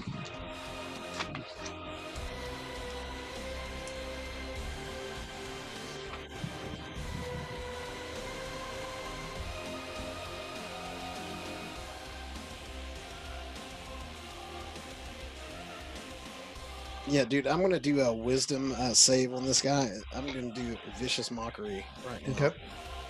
It's my action. Hey, remind me what that does. Yeah, it's a creature save or 2d4 psychic damage and disadvantage on his next attack roll. Disadvantage, unless he saves it. Save needs to be a 15. He failed. He rolled a 14. Wisdom, cool. All right. Very well. 2d4. Let me roll that now. That's psychic, right? Psychic. Yep. I rolled 1. Let me roll another one. So that's 3 and 3. So 6. Okay. So yeah, and that seems to hurt him. Sounds good. I like that. Okay, and so remind me, he rolls at disadvantage next. Next turn. Yeah, next the next turn, attack okay. he makes is at Let me disadvantage. see if I can come up with an icon that'll represent that pretty well. Let's just say Just make it that a sad does. face. Just make it a sad face. Yeah, there we go. He's How's that super work? sad about it. Yep. That's weird. It shows on my screen, but it doesn't show anything else. Yeah, it's not yet. Let me check roll 20. Yeah, I don't have it on roll 20 either, man. I gotta figure this out. Like, why does that happen? A sad face. He's a sad panda. Do you have a panda face? Just a panda? I Yeah. don't. Doesn't even have to be sad. It could just be a panda face. I wonder if it's because I'm controlling. Like, what if I make it so that if I say all and I click save, will that make it show up? Come on, roll Maybe. 20. Get your crap together. Yeah, dude. They're wonderful and terrible. They're No, beautiful I and love great. roll 20, but stuff Yep. like this drives me a little bonkers. Like, there's nothing I'm doing right now that's different than what I did for y'all. So interesting. Okay, well, I got a sad face, so I won't forget. Okay. Was there anything else, Nico? No, there's nothing else. All right. Now it is Distain's turn. All right. So I think I'm gonna just go and do a twin chromatic orb at level 2 Ooh. with cold damage. Damn, son. Oh, my sad face finally showed up. It was just There it is. I like it. And I'm gonna do that at both the druids over there. Okay. And because it's cold damage, I have cold affinity. Mm-hmm. That means I get to add my charisma modifier to my damage roll. Yep. If they succeed. Sorry, so I got to. Are you casting it through the orb? Yeah, as well. So you add a D4 to both of them as well for Yeah. necrotic. And also, both Distain and Rhogar are inspired. Yeah, don't forget y'all got that, and you have D8. less. So Yeah. So All D8. right. and So all I'll add kinds my of stuff. D8 to that right now for my attack roll. and that's one-time use though. Oh yes, I don't have to use it until after I do my attack roll too, right? Right. And then D4 is ongoing. That's a freebie as long as bless is on you. So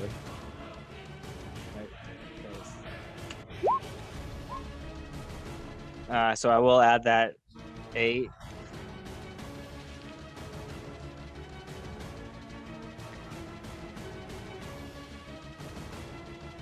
Oh, and plus, yeah, the D4. Mhm. Oh shit, that's only 13. Yeah. so they have an armor class of 12, so it hits. Oh, perfect. Oh.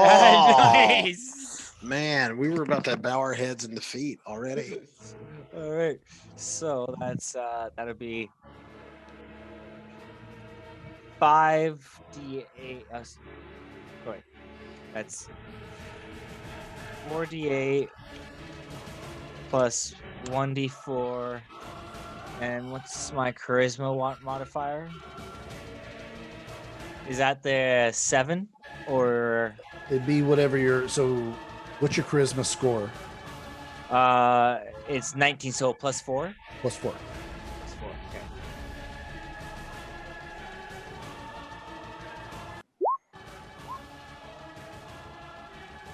16 points of damage to both of them.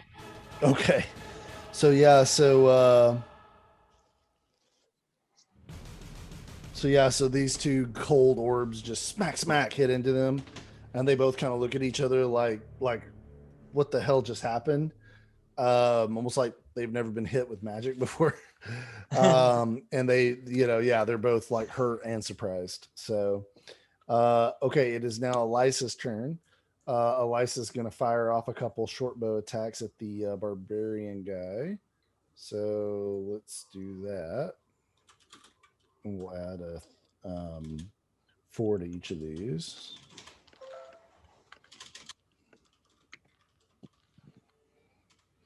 So we got a 16 and a 15, which are both going to hit.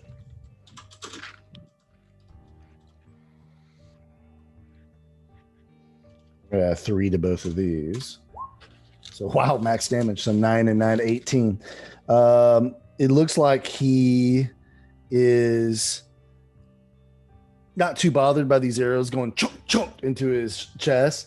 He just kind of pulls them out, throws them down right away. And his muscles are bulging, but she hit him hard.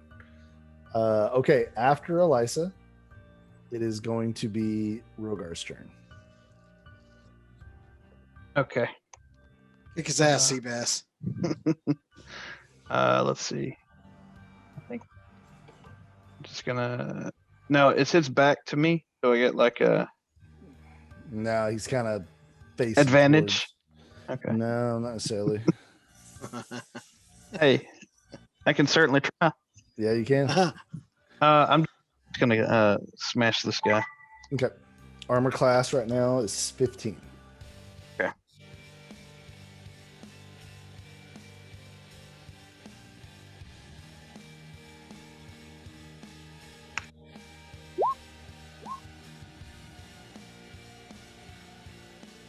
Okay.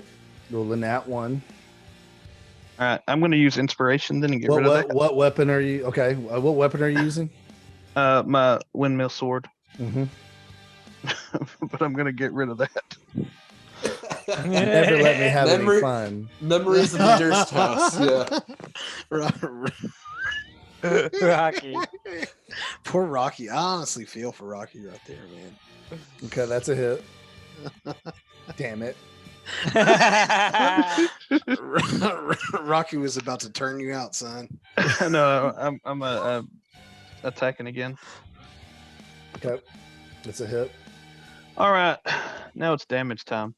I'm gonna do what is it called? Wrathful, I think. Wrathful Smite. It's an extra D6 of psychic damage, and he has to make a save or he's frightened. Okay. So, you want me to do that separately, or does it matter? Let's just do it now. No, I mean, do you want the psychic damage and the melee damage different? Yes, I do need that separate for sure. Okay, all right. So let me math. All right. The first one is just the regular melee damage. Mm-hmm. So, okay, I got it.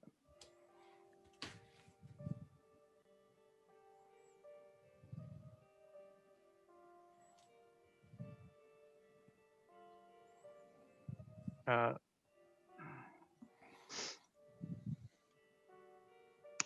right, that's the melee damage. 25. Damn, dude. Okay. So do you want the psychic damage too? I need that. Okay, so when he saves, does he take half or? No. It says that's just the melee. On a wrathful, it says next melee weapon hit 1 plus 1d6 psychic damage, and save or he's frightened, and it can take. And it says it can take 1 or for an extra save.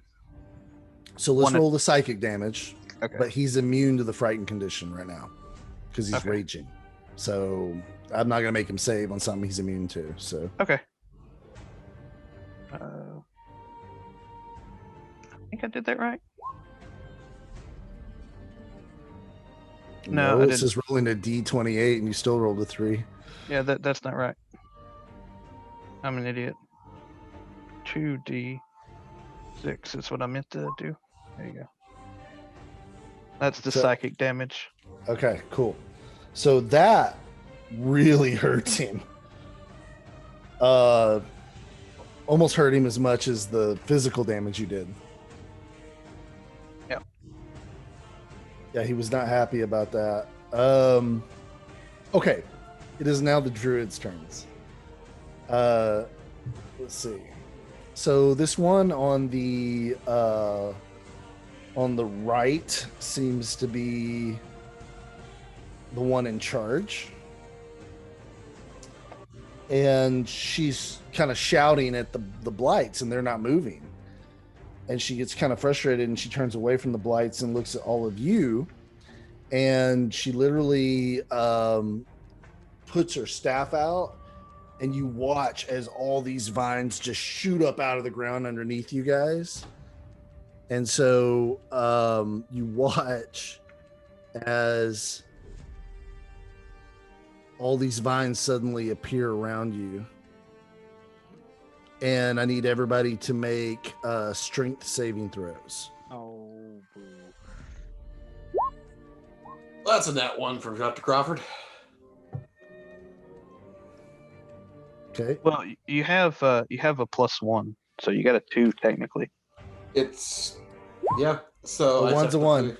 Yeah, but None of the a modifiers are critical going to help failure. you. You rolled a 1 as well. Oh, God, guys. No, you technically got okay. 0 because it's a -1. Right. Oh, nat 20. Okay. there we Okay. go. All right. Distain with a nat 20. I'm going to let you. Well, actually, you didn't even have to roll. It didn't hit you. Oh, damn it. But it would have been great had you been hit and rolled that. All right. So with the failure of the saving throws, there's no damage. What these things do is they wrap themselves around your legs. And so you guys are restrained, meaning your movement is 0. The only way to break out of it, I got a 20. dude, you just don't want me to have any fun. You want Rhogar to just walk over all the shit. Okay, never mind. It's my first So- one. No, Give me it's a little fine. bit of break. It's fine. Yeah, killing I hope Crawford's no fun. He knows I'm okay with it. I So- hope you're enjoying the game. All right. All right. So you can use your action to try to break the vines, but that will take a strength check against the druid's spell save. But until you guys try to break out of it, or someone else tries to break you out of it, you are wrapped up in vines with a movement of 0. So I'm going to put that on.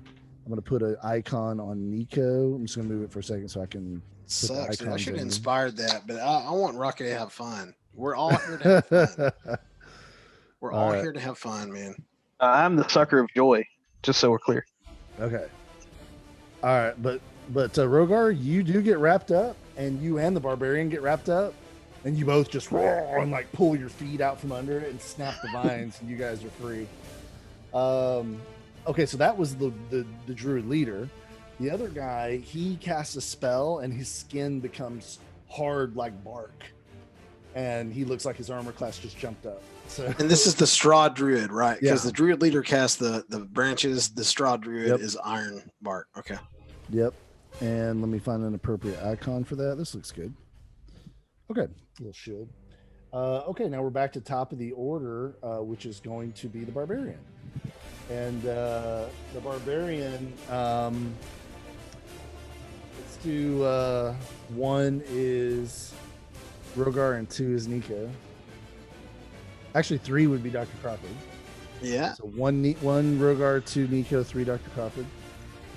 He's going for Nico. He's in a good spot. He's got disadvantage, though. I wish He him the does. best. On his first one, he does. So let's do the first attack. But the remaining That 5, one. he doesn't.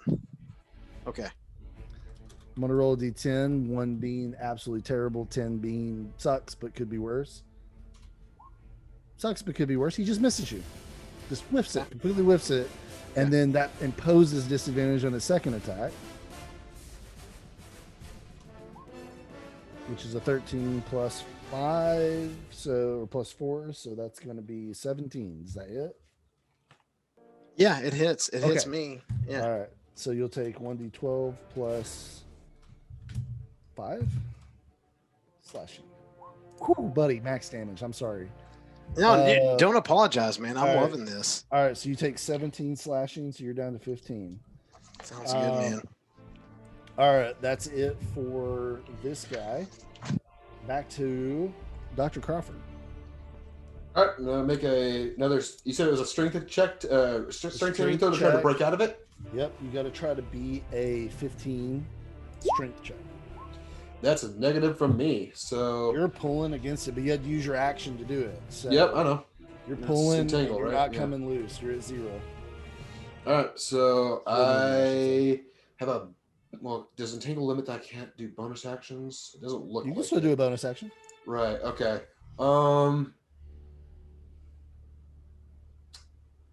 I'd like to do, if I can from here, I'd like to do an investigation check on the sacrifice. Do the bandages on it look like something that if I were able to get free and this barbarian wasn't a problem anymore, does it look like I could use my dagger to try to cut through the bandages to free that person? Or can I make an investigation check to see if I can figure You that can out? certainly investigate to see.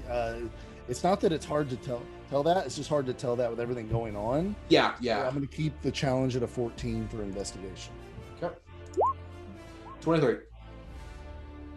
With your very analytical eye, Dr. Crawford, you know for a fact that with a little bit of elbow grease and a sharp blade, you could cut those ribbons loose pretty easily. Okay, all right. So let's see. Action, bonus action, a reaction, which I don't even know if I could even use it in this situation or not. Like uncanny dodge. I guess that's my turn. Okay. Next in the order is Nico Tarlata. Nico has no idea what to do. His strength is nothing. So, yeah, he doesn't have any magical lockpicking abilities on roots. So Nico's action is going to be to heal himself. Okay. Action is going to be which one is better?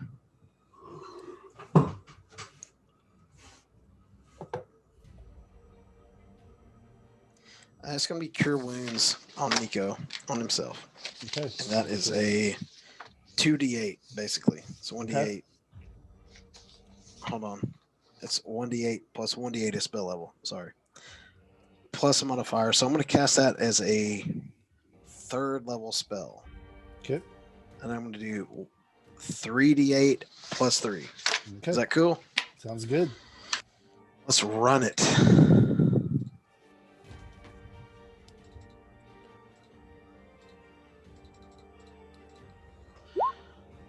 Give me the points. All right, 12. That Okay. is really shitty. Awesome. All right. You're up to 27 out of 48 hit points.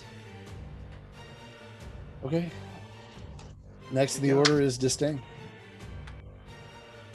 All right, so these roots, they're like fresh roots. They're not like They're magical in nature. magical in nature. So if I like were trying to freeze them or catch them on fire, it wasn't going to help them if I were very fancy. Doesn't seem like it would. All right. You want to roll an Arcana as a bonus action? Give up your bonus action to do an Arcana. Rocky's like, come on, give me everything. Can you Come on. do it? If you roll good, I'll give you something good. Let's do it. Let's do it.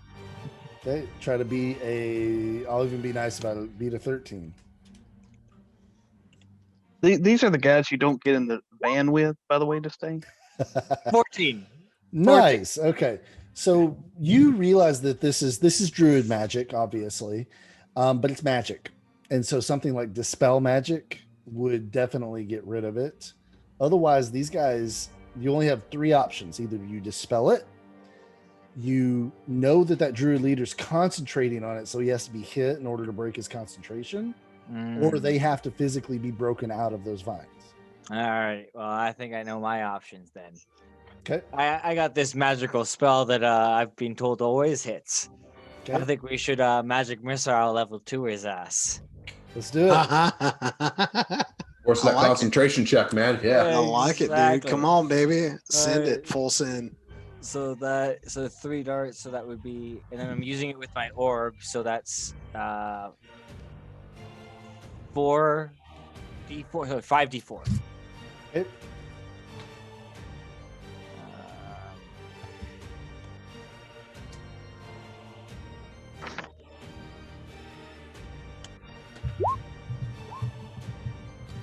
8. Jesus, look at those ones. Wow. Ouch. What little spell did you blow for that, Distain? 2. It's level 2, bud. Dude, the dice giveth and the dice taketh away. That's wow. Okay, so he's gonna have to be a 10 because it's Right.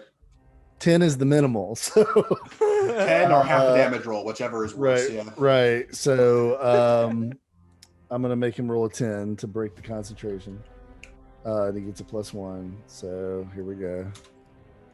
He rolls a 12. The concentration's maintained, but he does take 8 damage. So that's good. Oh man, that's bad luck, bro. That was really good. That was a good plan. That was a really solid plan. Okay. All right. It is now Elisa's turn. Elisa is going to cast.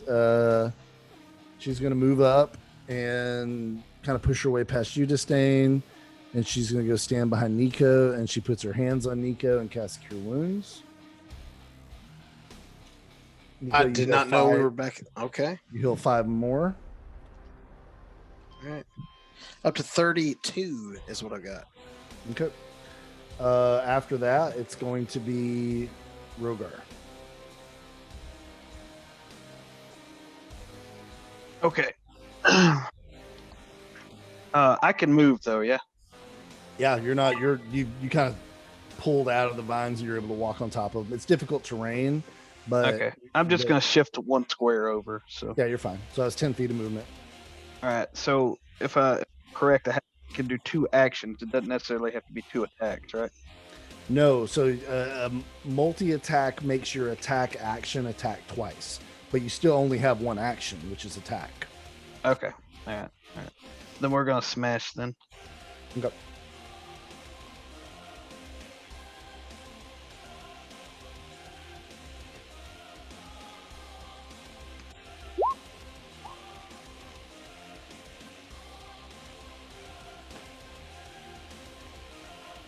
It's a hit. Mm-hmm. And second one.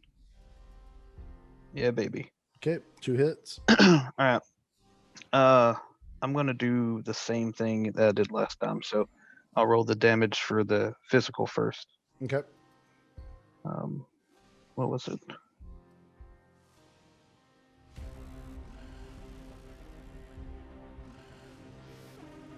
Yeah, there's your physical damage. Okay. He can't be frightened still, so Right. Yeah. You guys have poured a lot of damage into this guy. He just seems to be shrugging most of it off. Like, not completely, but and then what's the psychic? 9. Yeah. That hurt him. Anything else? I don't think I have a bonus action. I think that's all I can Okay. do. The bonus action is the smite. Oh yeah, that that was it. All right. Druid time.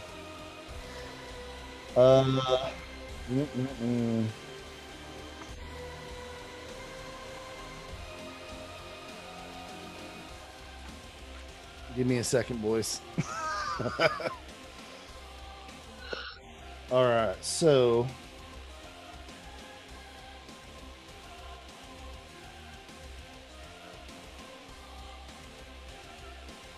sorry, I gotta go to Xanathars for this one.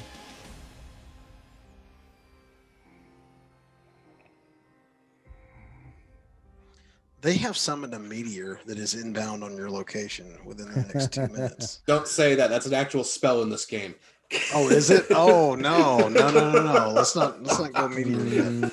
No, okay, he wouldn't do this one. He would not do this. He would not do meteor. That's right. Guys, if he meteored, I would straight fireball and Dragon Ball Z it, and we'd be fighting like just. So you watch as the druid leader, his skin becomes like bark as well. Oh, snap.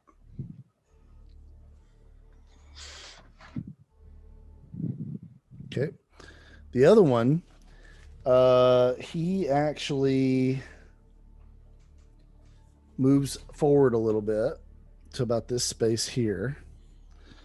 And then let's do the same thing we did before. Rhogar, you are 1. Nico, you're 2. And Dr. Crawford, you're 3. Okay, Nico, sorry, you keep getting the lucky Yeah, draw. bring it, man. It was. He cast a spell called Thorn Whip on you. Okay. I like it. Don't threaten me with a good time. Okay, so Thorn Whip. Where are you at? All right. Create a long vine-like whip covered in thorns, lashes out. It's going to do 2d6 piercing damage if the spell attack's successful and pull you 10 feet closer, which is not going to do because you're stuck to the vine. So I was hoping it would do that very thing, but it won't. Yeah, No. that's fine. All right, so here's the spell attack. It's a hit. 14 does not hit. It's not. So hit, yeah, this whip It's comes big right old at your whiff, head, and you just sort of dodge out of the way. Matrix it. You love it. Yep. Love it. Okay. Hey, now- So the druid leader cast that the bark skin no, thing. the Strahd druid did.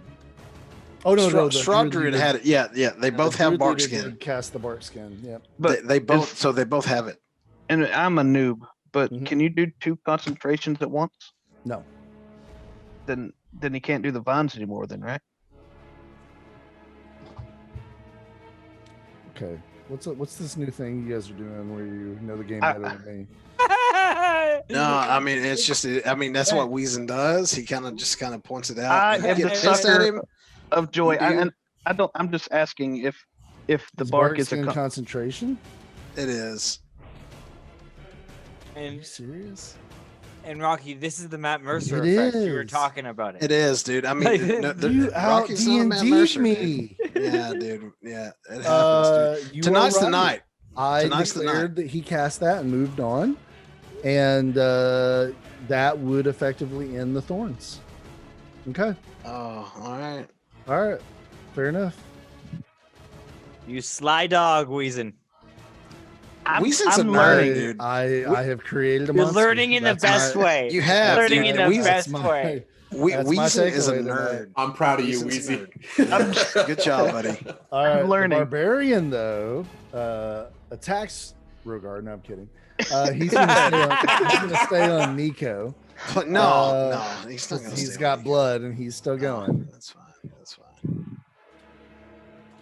All right, so we're gonna add a 5 to those. So that's an 8 and 11. That's 2 misses. Nico, you come out of those vines, you dodge that whip. Come then on, you baby. Dodge an axe blade and dodge on, like baby. another axe swipe, and you're like, rope a dope, baby. Come on, what do you got? No, I'm not. Uh, I'm cleaning the poop out of my pants. It's Dr. Crawford's turn. Okay. Gonna move down a little bit, which since in 5th edition, I think it's when you move out of threatened squares is when you Correct. trigger an attack of opportunity, not when you move between them. So I'm gonna move this way to where I'm flanking the barbarian with Rhogar. Both of our attacks while we're in this position should have advantage. So I'm gonna make an attack with that magic dagger. Okay. And roll twice to check for a crit. All right, so that's a 26. So I'm going to be, I think that beats his armor class. I'm rolling the damage. That is 9 piercing, 12 sneak attack. So that is 21 damage cut in half. Okay. He's looking really bad though. Okay. He's still raging. He's still going, but he's severely injured. Mhm. I'm going to do another investigation check as my bonus action, Rocky. If I can see it from here. If I can't, no worries. I think you mentioned that the gem was stuck into that tree there. Yeah. Does it look like it could be something that I could pry loose if I could get up there and get my dagger pointed into it? Let's roll a 13 investigation. All right. Just to try to get some information about how we can actually win all this. 18. Yeah, it looks like it could be pried out. Okay, that's good. As soon as I'm done with this barbarian, I have some work to do. All right, that's my turn. All I got left is my reaction. Okay. All right. Next in the order is going to be Nico. Can Nico react at this point to all the pain that the barbarian has brought upon him? Like, or is this a new turn? Like, I can't cast a reaction now, can I? Not a reaction, no. Okay, because I didn't chime in before. Okay, sounds good, man. Let's see, I got my hit points still at 32.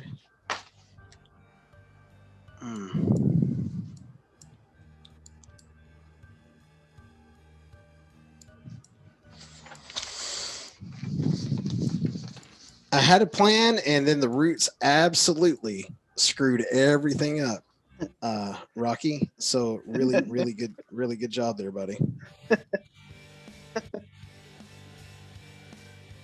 Everybody's got a plan until they get hit in the mouth. Face, yeah. Was that Mike Tyson? It was. Yeah, that's a good one.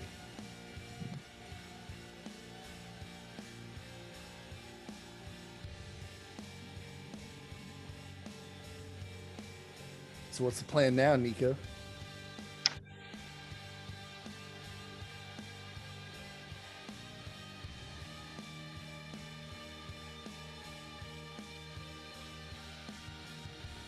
See, I picture Nico becoming like Ron and Harry Potter in the chess match. And just, you know what? Suicide. You know what? You two get on. I got this. We're blowing this kid up.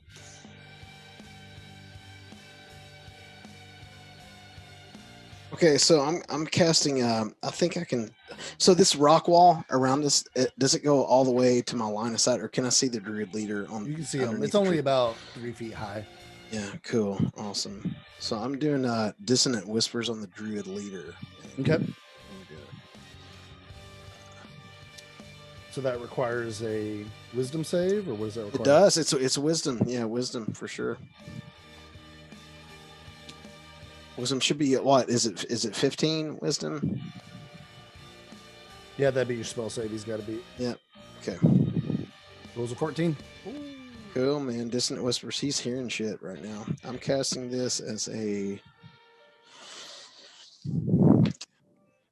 Get my work here.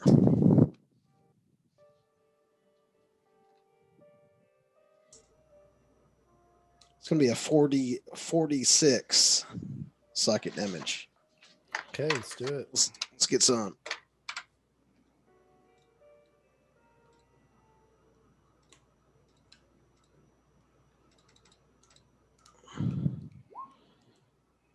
$12 psychic damage.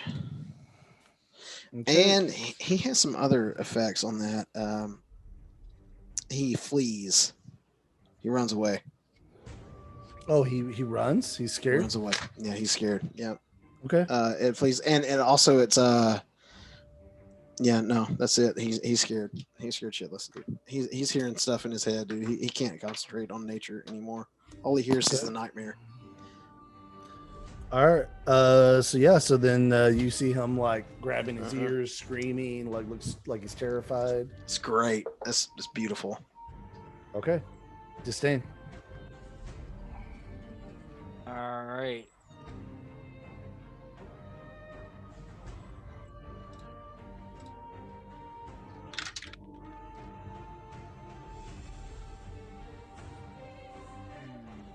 So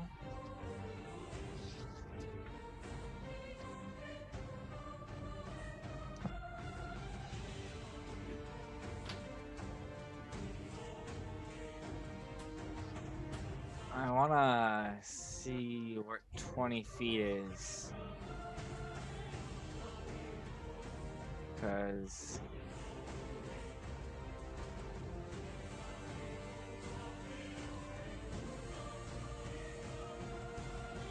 yeah, if I do it there, that'll be safe enough. All right. Can you Don't guys get see OSHA my- involved. Can you see my arrow? Mm-hmm. All right, so we're not gonna hit the sacrifice, right? And I'll be able to get like pretty much like at least those two main ones in the Dragon Blight. Mm-hmm. Because I'm kind of itching to use my new fancy spell here. I got this thing called Ice Storm. Mm-hmm. So Ice Storm, I get 20-foot radius and 40-foot high cylinder Mm-hmm. that centered on a point, and Everyone has to do a dexterity saving throw.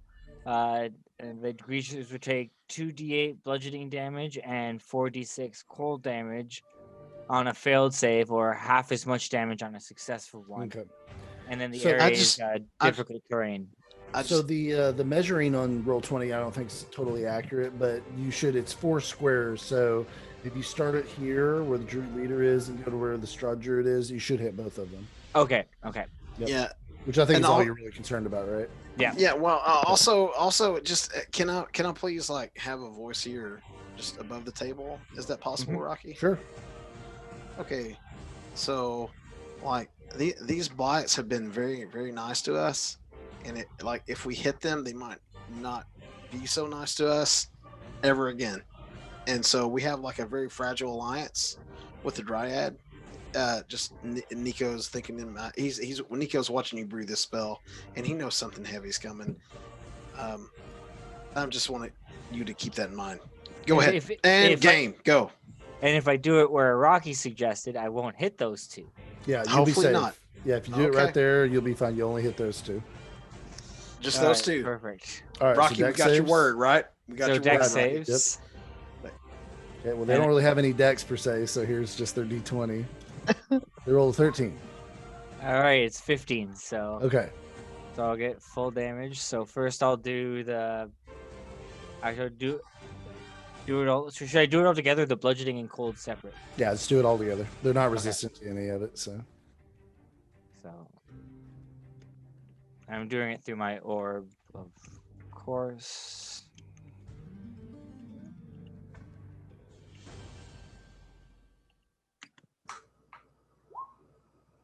$19. Okay. Let me roll their concentration saves.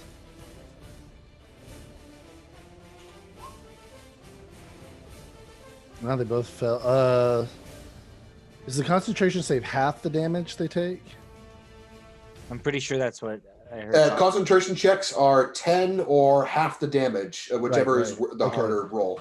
Okay, well, the Strahd druid maintains his. The leader actually loses his bark skin too. Awesome. Okay. All right, and so then damage was 19 each. Yeah. So the leader is looking really bad. They're both looking really bad. All three of them are looking really bad. Okay. After Distain, it is Elisa's turn.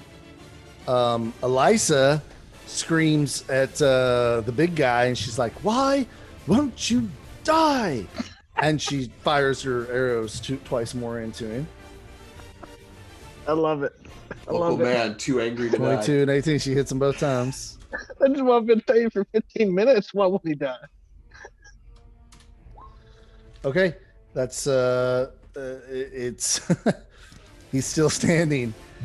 He's like, "I am the heir of Kevon, the great warrior of my tribe. You cannot kill me." All right. Next in the order is Rhogar. All right. God, he won't die. All right. We'll put his name to the test, won't we, Rhogar? I'm gonna attack again. I don't know what that was. Okay.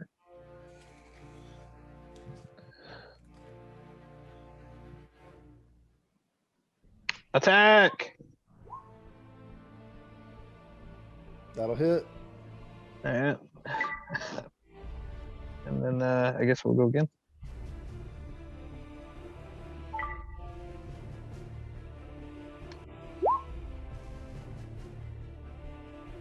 $15. Okay. Does that damage? Did I hit him twice or just once? Twice. Then here we go.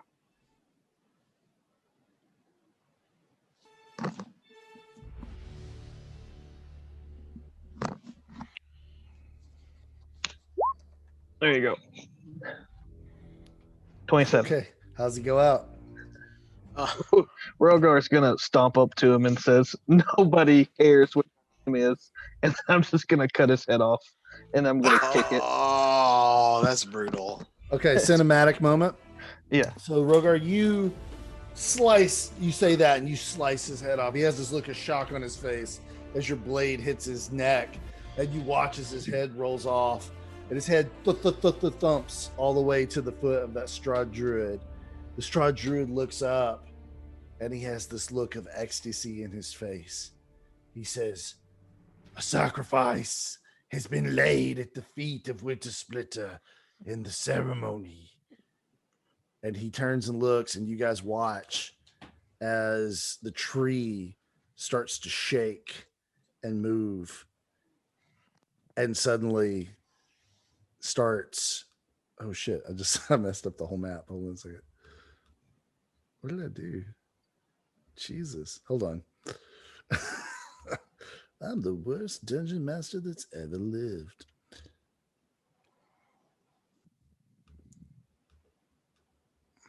All right, here we go. There we go. All right. So the tree, just those limbs start moving and shaking, and it starts to pull its roots out from the ground. And you watch as that gem glows really brightly.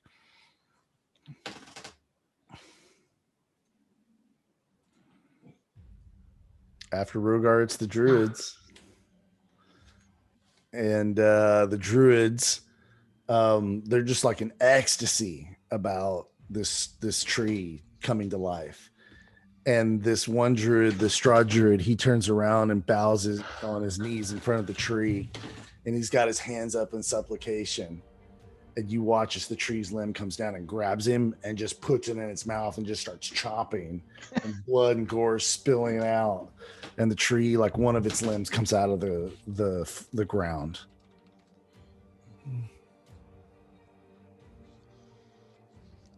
All right, that's awesome. That's really good. Sounds really, really good. The druid leader, he actually backs off. No, he's scared, so he's running his ass off. And I imagine he gets to make another wisdom save at the end of his turn, right? He does, absolutely. Okay. Yep. And he breaks it. So he gets kind of far away and goes, what am I doing? What's going on here? Okay.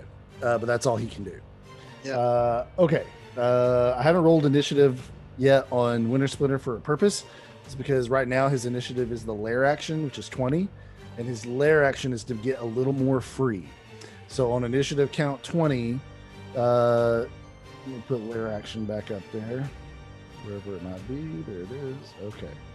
So he does sort of on initiative count 20, one of his roots comes out of the ground, and you see there's 3 big roots holding him to the ground. So first of the 3 comes out. All right. It is now Nico's turn. Okay, so and there's still no initiative on Winter Splendor? Not it's a lair action right now. Okay. So it's Nico's turn. Okay. Yeah, okay. So let me see here.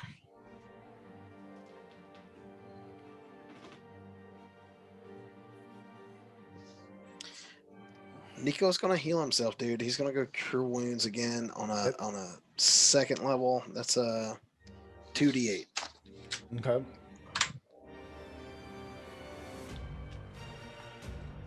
Coming now.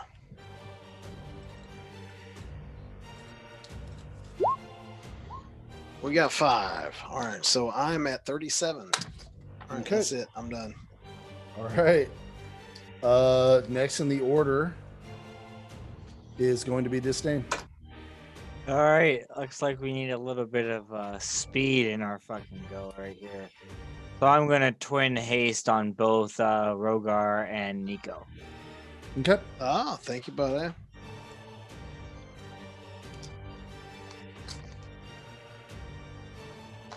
And that's gonna be my action. You said on Nico and Rhogar? Yep. Good. Giving you guys little electric things, so you know if I'm so sorry. I'm been crazy about this treat. What did Crawford do? He hasn't done anything yet. Oh, okay. It's not his turn. Oh, wait, do we skip Crawford? I think you might have. Yeah, I'm sorry. Let's do it now. Crawford. Let's do it Yeah, before okay. Alessa. My bad. So I was caught up in the tree too. So, Yeah, me too. All right. You were Dude, too I'm excited. all kinds of worried about this tree. So Yeah. we were all thinking tree. all right, Crawford. Okay. If I want to try to free the person who's stuck in the bandages, is that going to be an attack roll or a survival check, or what am I looking at? It's an action. I'll just let you. I mean, you're just literally taking a knife and cutting the bandages off. Yep. And I can do that from where I'm standing, right? Or do I need to? Yeah, get, like, you're there. yeah, You're right okay. on it. Action So- declared. Cutting the bandages. Okay, so you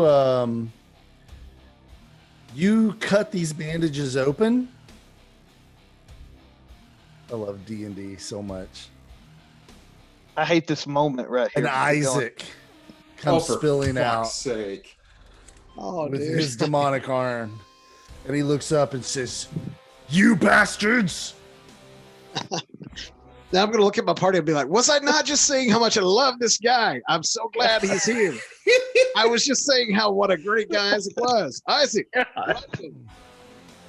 Isaac, do you think it's time now? Help us fucking save your ass even more.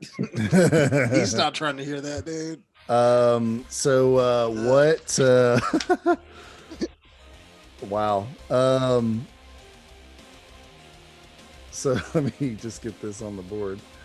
Isaac, I also thought the bandages would be a little bit bigger for your massive body. I thought you were a woman or something. It's nothing. Let's fight.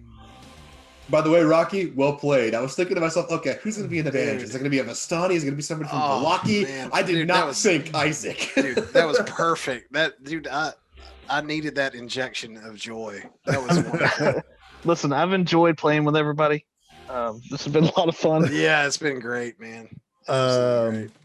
Okay, so you fucking got Isaac. I'm gonna roll his initiative too, just so he's on the board. We got initiative on Isaac. That's cool. That doesn't mean it just means it tells me what order. Oh, to good. He do. might be attacking Okay. us, so be careful. Yeah, I'd say so. My I God. still love. Yeah, Isaac, you love to hate him. All right. Let's put Isaac. He's 21. What would be a good token for him? I don't even know what token to pick for him. Damn. Let's do. I guess enemy 5. I guess is what I'll do, but I don't know. Oh, I feel really like you did him bad there, but as it is what it is. We'll see. Okay. All right. Now it's Elisa's turn. Elisa goes, "Who's that?" And she would know because she. Yeah, I was gonna say. Milwaukee. She goes, "Oh my God, that bastard!" And Nico, you're not as hurt. I feel like she would just move off to the side with her bow drawn. And she's like looking at the tree and she's looking at Isaac and she's looking at the situation and she sees that druid leader and she's like, okay, that's an enemy that I know is still an enemy. And she is going to fire on the druid leader. 17, that's 2 hits. All right. So that's 6 and 7, so 13. Okay. All right. A little sniper. You guys watch as those arrows go, and then one of them goes in his throat, and he's like, and he just falls over. Oh, dude. Oh, Elisa with the snipage, dude. Okay. Love it. All right. Yeah. Okay. Next in the order is going to be Rhogar. Yeah, it is. Alrighty, Go then. easy. Hey, go easy. Carry a big stick, but go easy, baby. Come on. So let me just make sure I understand this. Big ass mutant tree, and then you got other buddy over there that I feel like if I run past him, he's gonna like grab my shorts and pull them down or something. Like I don't think he liked me. Too Yeah, much. dude. Right. Look at this mug, dude. The smug on his face. Oh, he's mad. I think we gotta get this gem. And is there like difficult terrain to get to the tree before it gets? Not now. All right. So I'm going to. Let's see what I'm going to do. I'm going after this gem, so I'm going to kind of go this way and then straight down. So Yeah, you're hasted, so you move crazy fast. yeah, so can I get all the way to like the tree? What is hasted movement? Doubles it, right? Yeah, it doubles it. So I yeah, get 60. you totally got to it. All right. So I'm gonna get to the tree and I'm gonna try to yank the gem out. Okay. I don't know how that's gonna look, but that's my intent. So this would be an acrobatics or really sleight of hand, but I'll finagle it for acrobatics too, because you got to like literally climb up the tree and grab it. Oh, and so pull it's it not out. like in my head it was like ground level. I could like grab it. It's like halfway up the tree. So okay. You could roll athletic or an acrobatics or sleight of hand. Yeah, I want to do athletics. If I have, Can't do athletics. Athletics not an option. Acrobatics or sleight of hand. I don't have either. So So you can pick one and roll at disadvantage. You have bless. Yeah. Okay. Try to beat an 18. They're the same thing. They're both +1. So. Okay. Yeah. So if the tree had a forehead, the gem would be in it.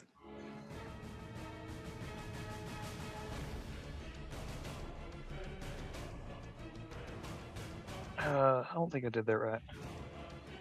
2. That's it. I'm seeing like 16 eyes right now. Which one is the gem, Rocky? Can you point it out real quick? The one in the middle. Okay, sounds good, man. I got it locked in. Then I got a 1d4, but I don't think it won't make a difference. Yeah, so you come up short, man. You're trying to grab this thing, but it's like actually moving around, and you just cannot get a grab on it, and so that costs you your action. You can't get it.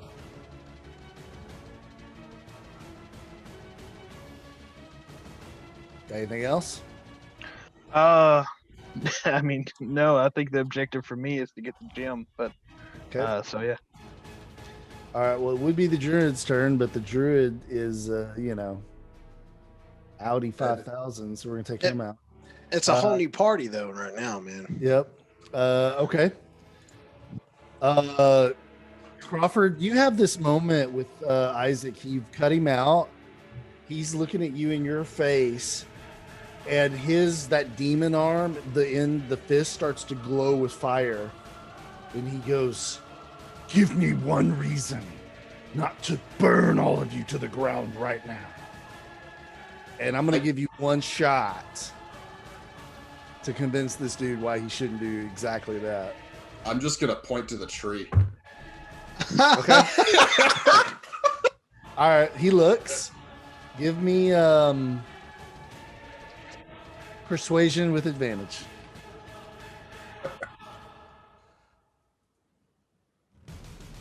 And I'll lower it to 16. There's the first one and the second one. And before I forget, let me add my bless because I'm going to be blowing inspirations on these, but I want to see what the D4 is. Well, not bless. It's the Morning Lord thing, the once per day. Okay. All right, so I'm going to be adding 3 to whatever my highest roll is, and I've got Okay. 1 inspiration in the tank. Okay. Nope. I do not persuade Isaac. You can have all of mine, buddy. Don't want to die. I got 2 more. Isaac GM laws it'll do it, but it's can't do it. Yeah. So Isaac is going to cast Fireball centered on really where that barbarian, kind of in the middle right here. So we're talking Elisa, Crawford, Nico, and Distain. I need DC 13 dexterity saving throws. I can counterspell that, right? It's not a spell, it's an ability. He's shooting a fireball from his demon arm. Fuck him. Counterspell specifically messing with the arcane arts, not just like Medusa's gazes and things like that. They're not spells. Damn him. Can I polymorph him? No. Oh, dude, this is just going so wrong, man. You'll take full damage when I roll it, Nico. Okay, so dexterity saving. Mm-hmm. Okay. Try to beat a 13. All right.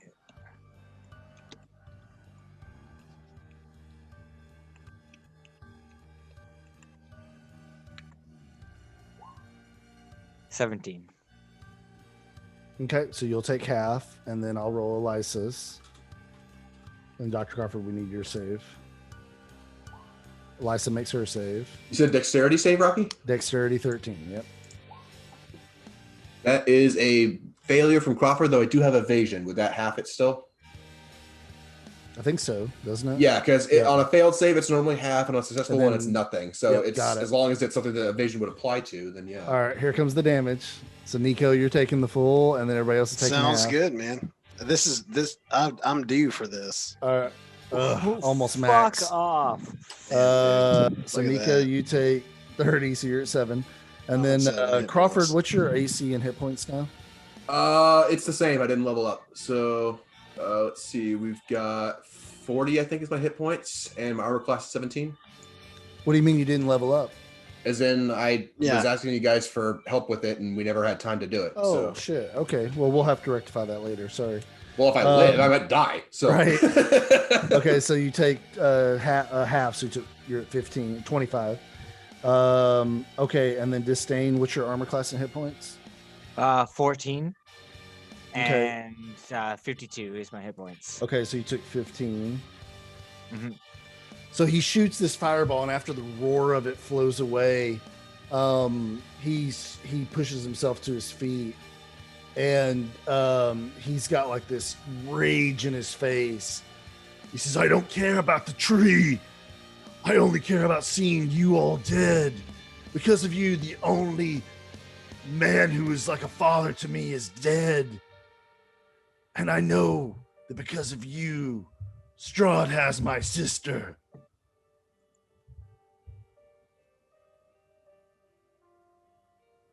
After Isaac, it would be the tree who pulls his second of 3 roots out of the ground.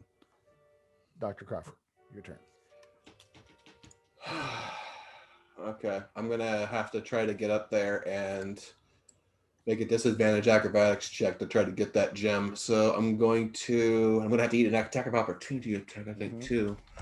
So 5, 10, 15, 20, 25 attack of opportunity.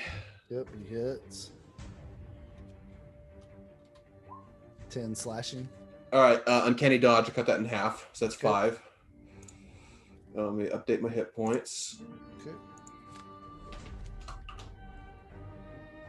All right. And then 30. Bonus action to dash. 5 and 10. 15 and 20. All right, I'm going to take an action with disadvantage to try to get the gem. This will be acrobatics. So I'm going to roll twice, and the worst of the 2 rolls applies. That is a nat 1. Roll a d10 so I can determine how bad that fell is. Sure thing. 1's terrible, 10's bad but not terrible. Nico, why are you rolling? Oh, wait, no, sorry. My thing just scrolled up all of a sudden. I'm bugging out. Hang on. Okay. Oh, Dr. Crawford. It's all right. So you climb up the tree to grab the gem and miss, and the tree actually bites into you. And So how many d20s of damage do I take? you rolled a crit. Yep. Damn, man. Peace out, gents. Not yet, Dr. Nah, Crawford. this is, yeah. It's not even a saving throw. I can't even Morning Lord resistance this. 35. Yep. So that puts me at negative 15. And I am unconscious, and I need to start making death saving throws on my turn. If I remember correctly. Correct. And I'm also stuck in his mouth, so it's going to be hard for Well, anybody no, to get me to save me. he bit you, and like you passed out and fell on the ground in front of him. Okay, all right. So we've got that going for us. at Yeah. least. Never say I'm not generous. Yeah. Okay. No, but that's really how it works out. All right, Nico, your turn. Nico's had enough, man. He just starts screaming, no, no, no, no, no. And It's way too violent. Isaac's acting all stupid, and Nico just glares at the gem that he sees. And he's going to cast Dimension Door and teleport to the gem. Okay. Right there. You're also hasted, so you could move to the gem pretty easily. Okay, You don't so want to you burn know your what? bonus action. Okay, that's fine. I'm gonna beeline towards the door. Let me get Okay. this up on the roll 20. I think I can just be right there, right? Yep. Yeah, you've Okay, got so flash I'm speed right now. So You need acrobatics, correct? I do. All right. What's to beat on the acrobatics? I need you to be I think we said 18. Okay. Hefty. I'm inspiring that. Okay. There it is. So Thank you, Nico dashes up, and you go to grab the gem, and it turns away from you. And for a split second, Nico, you are like, "What am I doing? This is insane." You see Dr. Crawford bleeding out at your feet. Already, this tree's taking a chunk out of him. You see that last root starting to pull out of the ground, and then suddenly you hear a word in your head. Shepherd.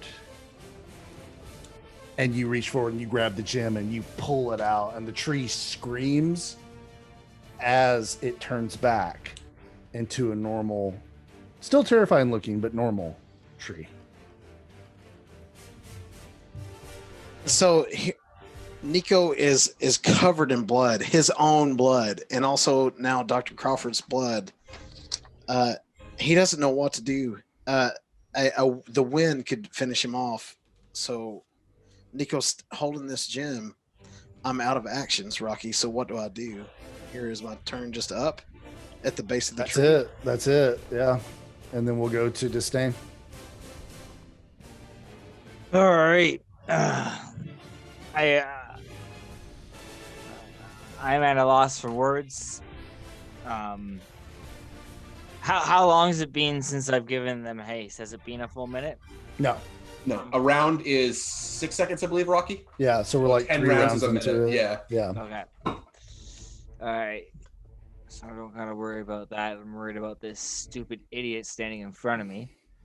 Oh, Biff over there.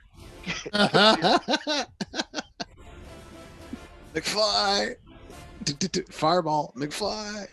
I'm trying to think about what would be the best way to. Am I gonna fight him, or are we gonna just actually fight this asshole right now? Is that our? I'm conscious. You all do what you want. I don't have any say in this. I don't think we can afford this currently. I'm gonna yell at him, and I'm gonna try to sit there and say, I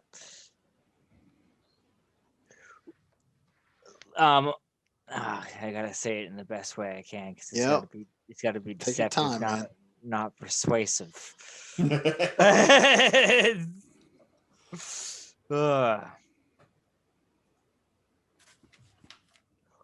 Isaac, over all the times I've known you, have I ever seen you to be this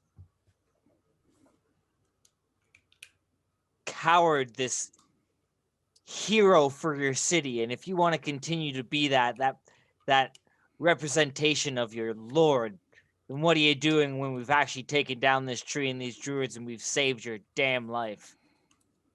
How could you ever be that hero that you claim yourself to be? It's persuasion, and it's a hefty one. I need you to beat a 17.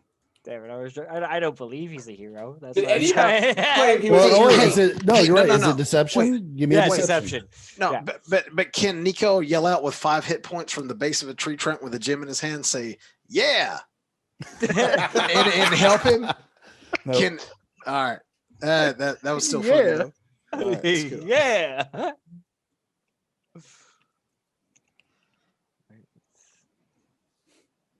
6 or 7. Oh, it is 7. Okay, and then I'm still blessed. So Come on, baby. and I'm inspiring that. Yeah, that's a good call, There's a man. reason we got all the inspiration earlier. So Yeah, Exactly. But it was earned though, man. I mean, those were good inspirations, man. Rocky just doesn't pass them out. 18. There you are. Okay. Okay. All right. Good job. So he's got his clawed hand back and then he kind of lowers it a little bit. He looks around. He sees Dr. Crawford laying on the ground. He says, "One of you already died today. I wouldn't want to kill you and it be this unfair. Let me leave here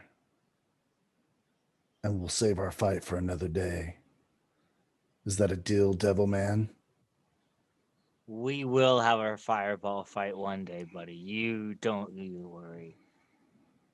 As I just cackle a bunch of fire in my hand. He like lets some fire play on his fingers. He goes, "I can't wait." Fire duel, dude. Okay. And then he jumps the wall and scurries down the hill. And you guys have Dr. Crawford on the ground. And Elisa runs forward and casts healing magic and brings you back up to 1 hit point, Dr. Crawford. Oh, yes. Here I thought I was getting a character upgrade. Oh, well. No, you still can if you level up ever. And you guys get to your feet with the gem in your hand. And you look out over the horizon and see snow starting to come down heavily. And that's where we'll end tonight's session. All right. Oh, Nice work, Nico. dude. And Hey, Distain. man. Holy shit. I'll tell you what, though. That was a tense session, dude. Rocky. That was bonkers. Dude, I got off the rails. Thanks for prepping, dude. Hey, Rocky. Hey, that's the last time I'm ever letting you run with a nat 1. By the way, if I will burn every inspiration I've got before I ever let you do that again. That's They're a the one. enemy, man. I'm telling you. That's a 1 for dude. I hope you Yep. had fun tonight, man. I did. I hope y'all I had know I fun. did. Good. Good. Yeah, thanks for powering through, Dalinar. I know you got it's midnight where you are now. So Yeah, exactly. But we're all good there. So don't all worry. right, All cool, right, man. cool. All right, man. Well, that was great, guys. I really enjoyed that. I'm gonna stop recording now. All right. Peace out.